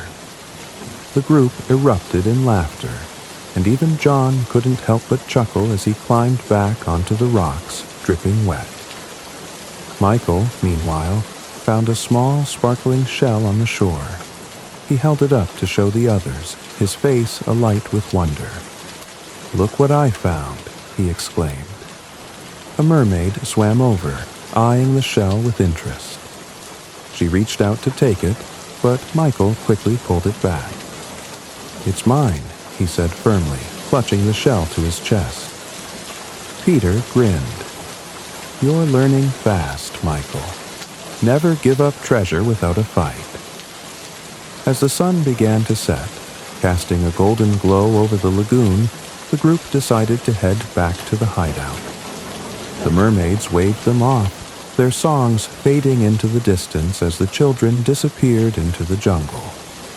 The lagoon adventure had been a success, but Peter assured them that it was only the beginning. The next day brought a different kind of challenge. Peter had spotted smoke rising from the jungle and was convinced it was coming from the camp of the indigenous tribe that lived in Neverland. The lost boys, eager for a new adventure, followed Peter as he led the way through the dense underbrush. The camp was a vibrant collection of colorful tents and totems, surrounded by a ring of ceremonial fires. The tribe's leader, a wise and imposing figure named Chief Great Bear, greeted Peter with a nod of recognition. The two shared a mutual respect, though their relationship was often marked by playful rivalry. "Peter Pan," the chief said, his deep voice resonating through the camp. "What brings you here today?" Peter grinned. "We saw your smoke and thought you might be planning something exciting. Can we join?" The chief's stern expression softened into a smile. "You are always welcome, Peter. But remember, our games are not for the faint of heart." The tribe invited the group to participate in a series of challenges designed to test their bravery and skill. The first was a hunting game, where they had to track a trail of clues through the jungle. Wendy, John, and Michael teamed up with the Lost Boys, their competitive spirits driving them to work together. Wendy proved to be an excellent tracker, her keen eyes spotting details others missed.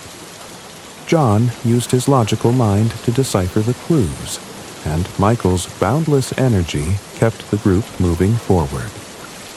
The final challenge was a test of courage, crossing a narrow bridge made of vines that stretched over a deep ravine. The tribe watched from the sidelines, cheering and offering encouragement. Wendy hesitated at the edge, her heart pounding as she looked down at the dizzying drop. Peter appeared beside her, his confidence unwavering. "You can do it, Wendy," he said. "Just don't look down." With Peter's encouragement, Wendy took a deep breath and stepped onto the bridge. The vines swayed under her weight, but she focused on the other side, placing one foot in front of the other. When she finally reached the end, the tribe erupted into cheers, and Wendy felt a surge of pride. She had faced her fear and conquered it. The day ended with a grand feast, the tribe sharing their food and stories with the children. Wendy found herself drawn to the chief's daughter, a spirited girl named Lila, who spoke of her own adventures in the jungle. The two quickly became friends, and Wendy marveled at Lila's courage and resourcefulness. Not every adventure in Neverland was light-hearted. One afternoon, while exploring a cave near the coast, the group stumbled upon a hidden treasure trove. The cave was filled with gold coins, jewels, and artifacts, their beauty almost blinding in the dim light. But the treasure was not unguarded. As they ventured deeper into the cave, they encountered a massive sea serpent, its scales shimmering like polished metal. The serpent's eyes glowed with an otherworldly light as it let out a low, menacing hiss. The children froze, their excitement turning to fear. Peter, however, remained undaunted. He drew his dagger and stepped forward, his posture fearless. "Stay back," he warned the others. "This one's mine." The battle that followed was both terrifying and awe-inspiring. Peter moved with incredible speed and agility, dodging the serpent's strikes and countering with precise attacks. The cave echoed with the clash of scales and steel, the air thick with tension. Wendy watched in horror and admiration, her heart pounding as she silently prayed for Peter's safety. Finally, with a well-aimed strike, Peter delivered a fatal blow. The serpent let out a final, shuddering hiss before collapsing to the ground. The group erupted into cheers, their fear replaced by exhilaration. Peter, though victorious, waved off their praise. "It was nothing," he said with a grin, wiping his dagger clean. "Just another day in Neverland." Each day in Neverland brought new adventures, each one more thrilling than the last. Whether they were outsmarting pirates, exploring uncharted territories, or making new friends, the children found themselves growing braver, stronger, and more connected to this magical world. For Wendy, John, and Michael, Neverland was more than just a place. It was a journey of self-discovery, a world where they could be heroes in their own right. And yet, amid all the excitement, a sense of foreboding lingered. Wendy couldn't shake the feeling that their time in Neverland was fleeting, that the adventures they cherished might one day come to an end. But for now, she pushed those thoughts aside, determined to savor every moment in this land of endless wonder. Night had fallen over Neverland, and the jungle was alive with the sounds of chirping insects and rustling leaves. The lost boys and the darling children had gathered around a fire at the heart of their hideout, the warm glow casting dancing shadows on the trees. Wendy had just finished telling one of her stories, and the boys were settling down for the night when a sudden rustling in the bushes sent everyone on edge. Peter Pan was the first to react, his dagger drawn and his eyes scanning the darkness. Tinker Bell flitted nervously around his shoulder, her light dimming as she whispered a warning in her bell-like language. Before anyone could ask what was wrong, a net flew through the air, ensnaring two of the lost boys. Chaos erupted as pirates burst from the jungle, their swords gleaming in the firelight. The attack was swift and brutal. The pirates had been planning this ambush for weeks, and their strategy was flawless. While some captured the lost boys and the darling children, others set fire to parts of the hideout, forcing the group to scatter. Wendy, John, and Michael were dragged kicking and screaming toward the waiting pirate ship, their shouts of protest drowned out by the triumphant cries of the pirates. Peter fought valiantly, his dagger flashing as he tried to fend off the attackers. He managed to free a few of the lost boys, but was soon overwhelmed by the sheer number of enemies. As the pirates retreated into the jungle with their captives, Peter's cries of frustration echoed into the night. The Jolly Roger was an ominous sight as it loomed over the bay, its black sails billowing in the night breeze. The prisoners were herded onto the deck, where Captain Hook awaited them. Hook's eyes gleamed with malice as he surveyed his captives, his hook tapping rhythmically against the railing. "Well, well," Hook drawled, his voice dripping with mockery. "What a delightful catch we have tonight. Peter Pan's precious little friends." Wendy stepped forward, her chin held high despite the fear that gripped her heart. "You won't get away with this," she said boldly. "Peter will come for us." Hook's smile widened. "Oh, I'm counting on it," he replied. "But when he does, it will be the last mistake he ever makes." The captives were forced into the ship's brig, a dark and damp space that reeked of salt and decay. Wendy huddled with her brothers, whispering words of comfort to keep their spirits up. John tried to devise an escape plan, while Michael clutched his teddy bear, his wide eyes filled with fear. Above deck, Hook gathered his crew, outlining his plan to finally defeat Peter Pan. The pirates cheered at the prospect of their captain's long-awaited revenge, their voices echoing across the bay. Hook, however, remained wary. He knew Peter would come, but he also knew the boy's cunning. This time, Hook vowed he would be ready. Back at the hideout, Peter Pan paced restlessly. The fire had been extinguished, and the remaining lost boys sat in a solemn circle, their usual energy replaced by fear and uncertainty.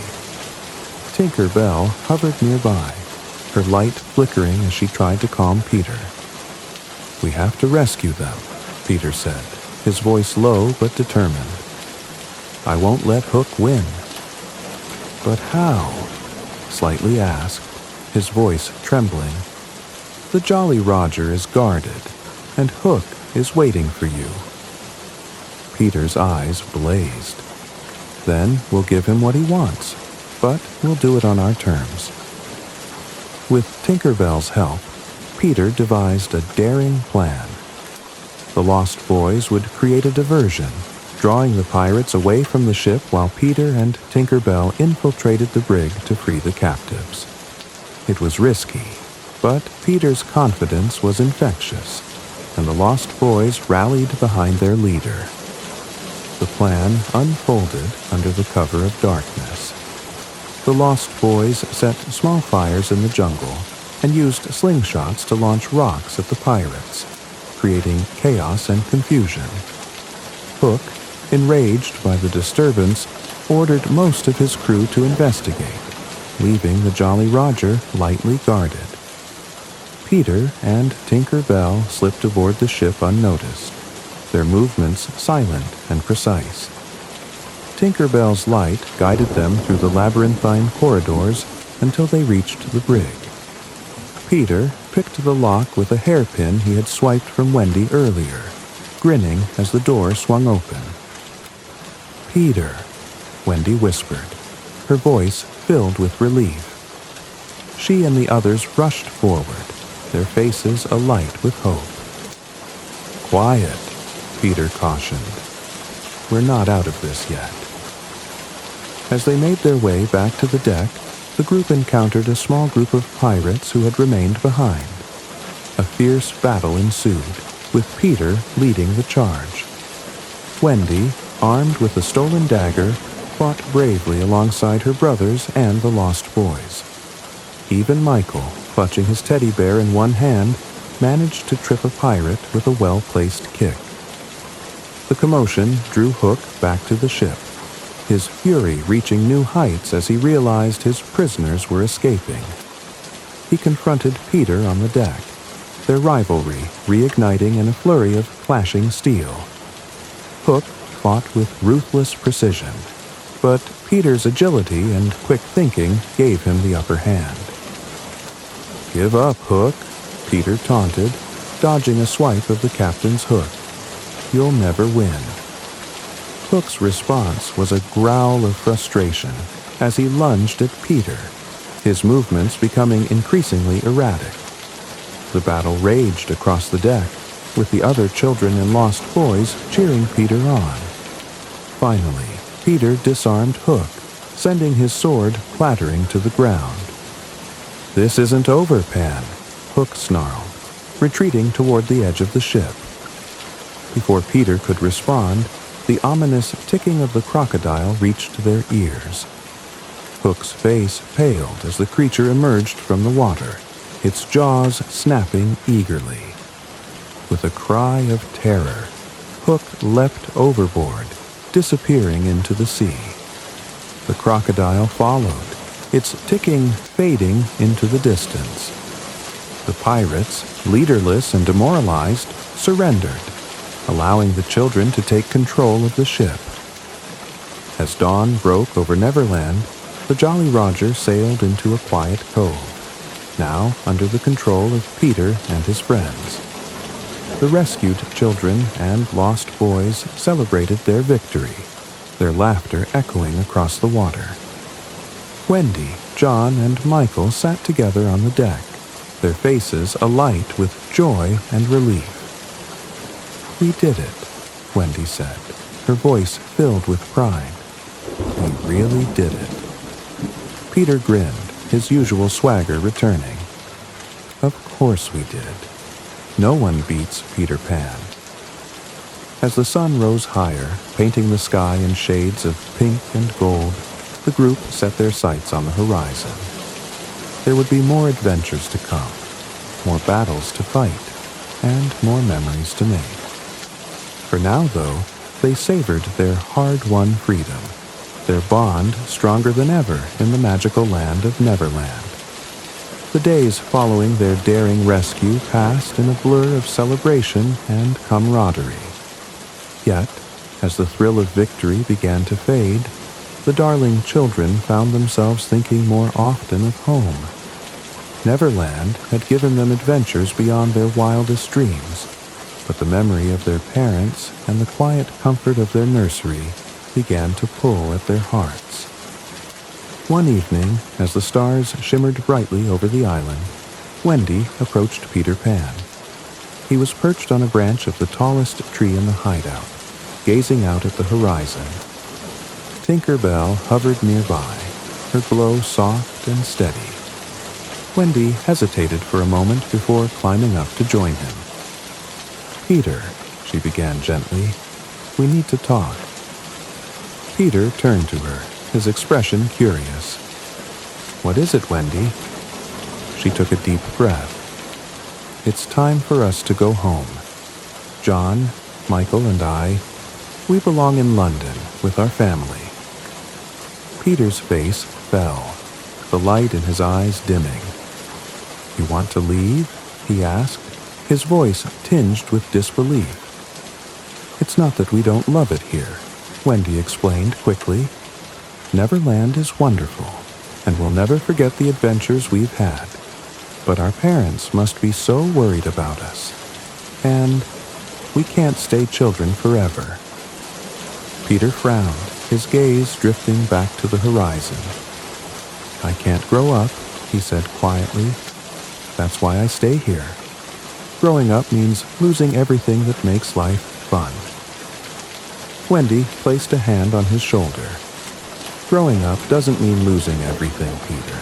It means gaining new adventures, new experiences. And you'll always have Neverland. You'll always have the Lost Boys." Peter didn't respond right away. He stared at the stars, his thoughts unreadable. Finally, he nodded. "If you want to go, I'll take you back. But promise me one thing, Wendy." "Anything," she said earnestly. "Promise you won't forget me," he said, his voice barely above a whisper. Wendy's heart ached. "I could never forget you, Peter Pan." The next morning, Peter announced the darling's decision to the Lost Boys. The boys protested, their voices a chorus of dismay. "You can't leave," Nibs cried. "Who will tell us stories?" "You'll have each other," Wendy assured them. "And you'll have Peter. He'll take care of you, just like always. The lost boys reluctantly accepted her words, though their sorrow was evident. They spent the day preparing for the journey, gathering supplies and saying their goodbyes. Even Tinker Bell, who had never been fond of Wendy, seemed subdued. As the sun dipped below the horizon, painting the sky in shades of gold and pink, Peter led the darlings to the edge of the island. The children clutched their belongings tightly, their hearts heavy with a mix of excitement and sadness. "Ready?" Peter asked, his tone brighter than his expression. Wendy nodded, her brothers at her side. "We're ready." With a wave of his hand, Peter sprinkled pixie dust over them. "Think happy thoughts," he reminded them. "That's how you fly." The darlings closed their eyes, recalling memories of home, their mother's gentle smile, their father's laughter, the warmth of their nursery. Slowly, they rose into the air, Peter and Tinker Bell leading the way. The journey back to London was both magical and bittersweet. The stars seemed brighter than ever, and the night air was cool and refreshing. The children marveled at the sight of the city as it came into view, the familiar streets and rooftops bringing a sense of comfort and belonging. Peter guided them to the window of their nursery, which was slightly ajar as if waiting for their return. He hovered just outside as Wendy, John, and Michael climbed inside. The room was exactly as they had left it, the toys neatly arranged and the beds made. A soft light from a lamp on the bedside table cast a warm glow over the room. Mrs. Darling was asleep in a chair by the window, her face peaceful but lined with worry. Wendy approached her quietly, her heart swelling with love. "Mother," she whispered, placing a gentle hand on her shoulder. Mrs. Darling stirred, her eyes fluttering open. When she saw Wendy and her brothers, her expression shifted from confusion to overwhelming joy. "My children," she cried, pulling them into a tight embrace. Mr. Darling rushed into the room moments later, alerted by his wife's cries. His relief was palpable as he hugged his children, tears streaming down his face. "You're home," he murmured. "You're finally home." Wendy turned back to the window, her gaze searching for Peter. He hovered outside, a faint smile on his face. She opened the window wider and leaned out. "Aren't you coming in?" she asked. Peter shook his head. "This is where I belong," he said, gesturing to the night sky. "But I'll visit. You'll see me again, Wendy." Tears filled her eyes, but she smiled. "Goodbye, Peter Pan," she said softly. "Thank you for everything." Peter gave her a playful salute before flying off into the night, Tinker Bell's light trailing behind him like a shooting star. Wendy watched until he disappeared from sight, her heart both heavy and full. Life in London slowly returned to normal, but the darlings were forever changed. Wendy often sat by the window at night, gazing at the stars and thinking of Neverland. John and Michael regaled their parents with tales of their adventures, their eyes sparkling with the memory of their time with Peter Pan. Though they grew older, the darling children never forgot the boy who had shown them the magic of flying, the thrill of adventure, and the power of believing in the impossible.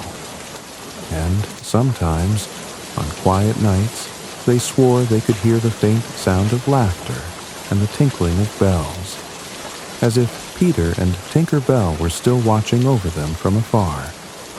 The stars over London shimmered with a timeless brilliance, as if bearing witness to the extraordinary journey the darling children had just completed. Back in their cozy nursery, safe and surrounded by the warmth of family, Wendy, John, and Michael found themselves reflecting on their time in Neverland. It felt both like a dream and a memory etched deeply into their hearts, a part of their lives they could never forget. Mrs. Darling, seated once again in her favorite chair by the window, couldn't help but glance toward the stars with gratitude. "You must tell us everything," she said, her voice a mixture of wonder and relief. "Every single detail."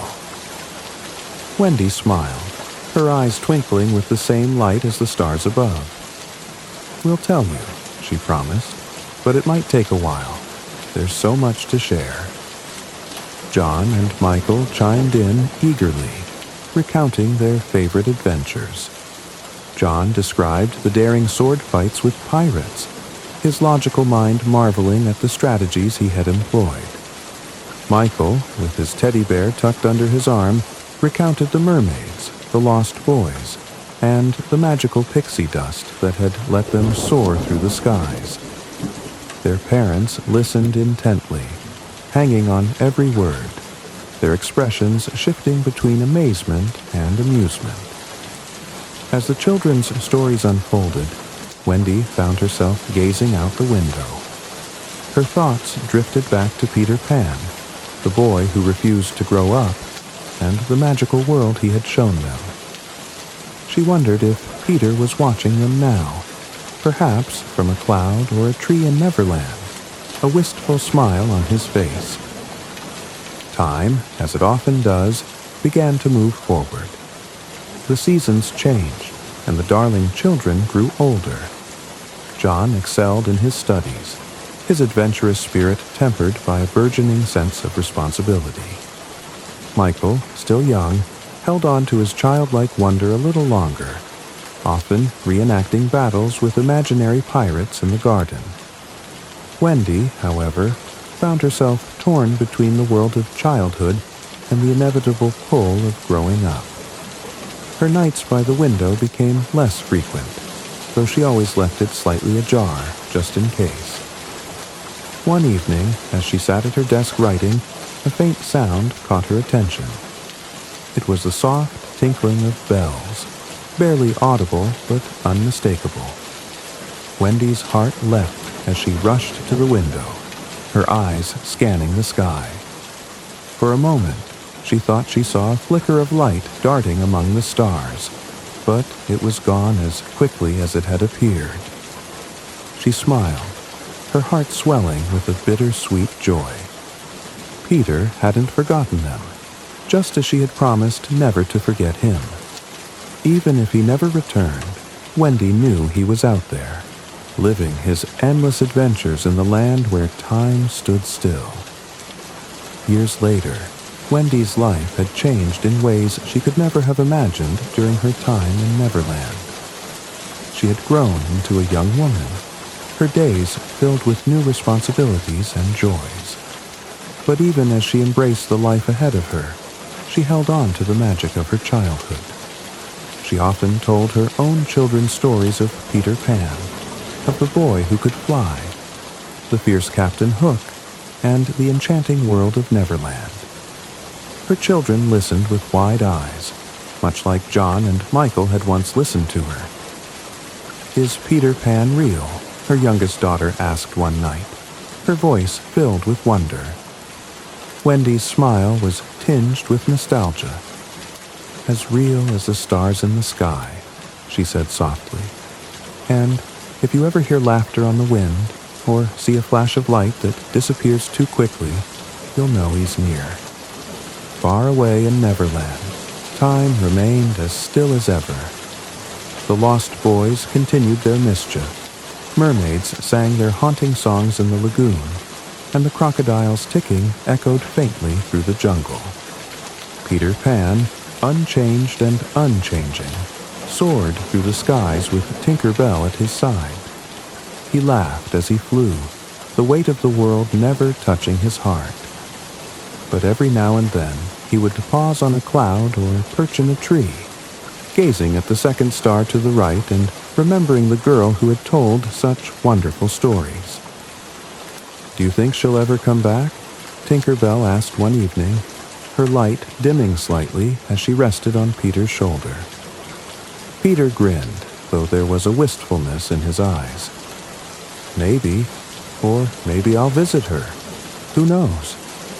He shrugged, his carefree nature returning as he leapt into the air. Come on, Tink. There's a pirate ship out there just waiting to be raided. And with that, he was off, his laughter ringing through the night like a song. Neverland remained unchanged, a sanctuary for eternal childhood and endless adventure, where Peter Pan would always be the boy who never grew up. The Darling family's lives continued, full of the joys and challenges that come with growing older. But the memory of Neverland remained a constant presence, a reminder of the magic that exists just beyond the edge of ordinary life. Wendy, John, and Michael carried it with them in different ways, passing it down through stories, laughter, and the belief in the impossible. And so, while the Darling children may have left Neverland, a part of them would always remain there among the stars, where dreams and adventures never truly end.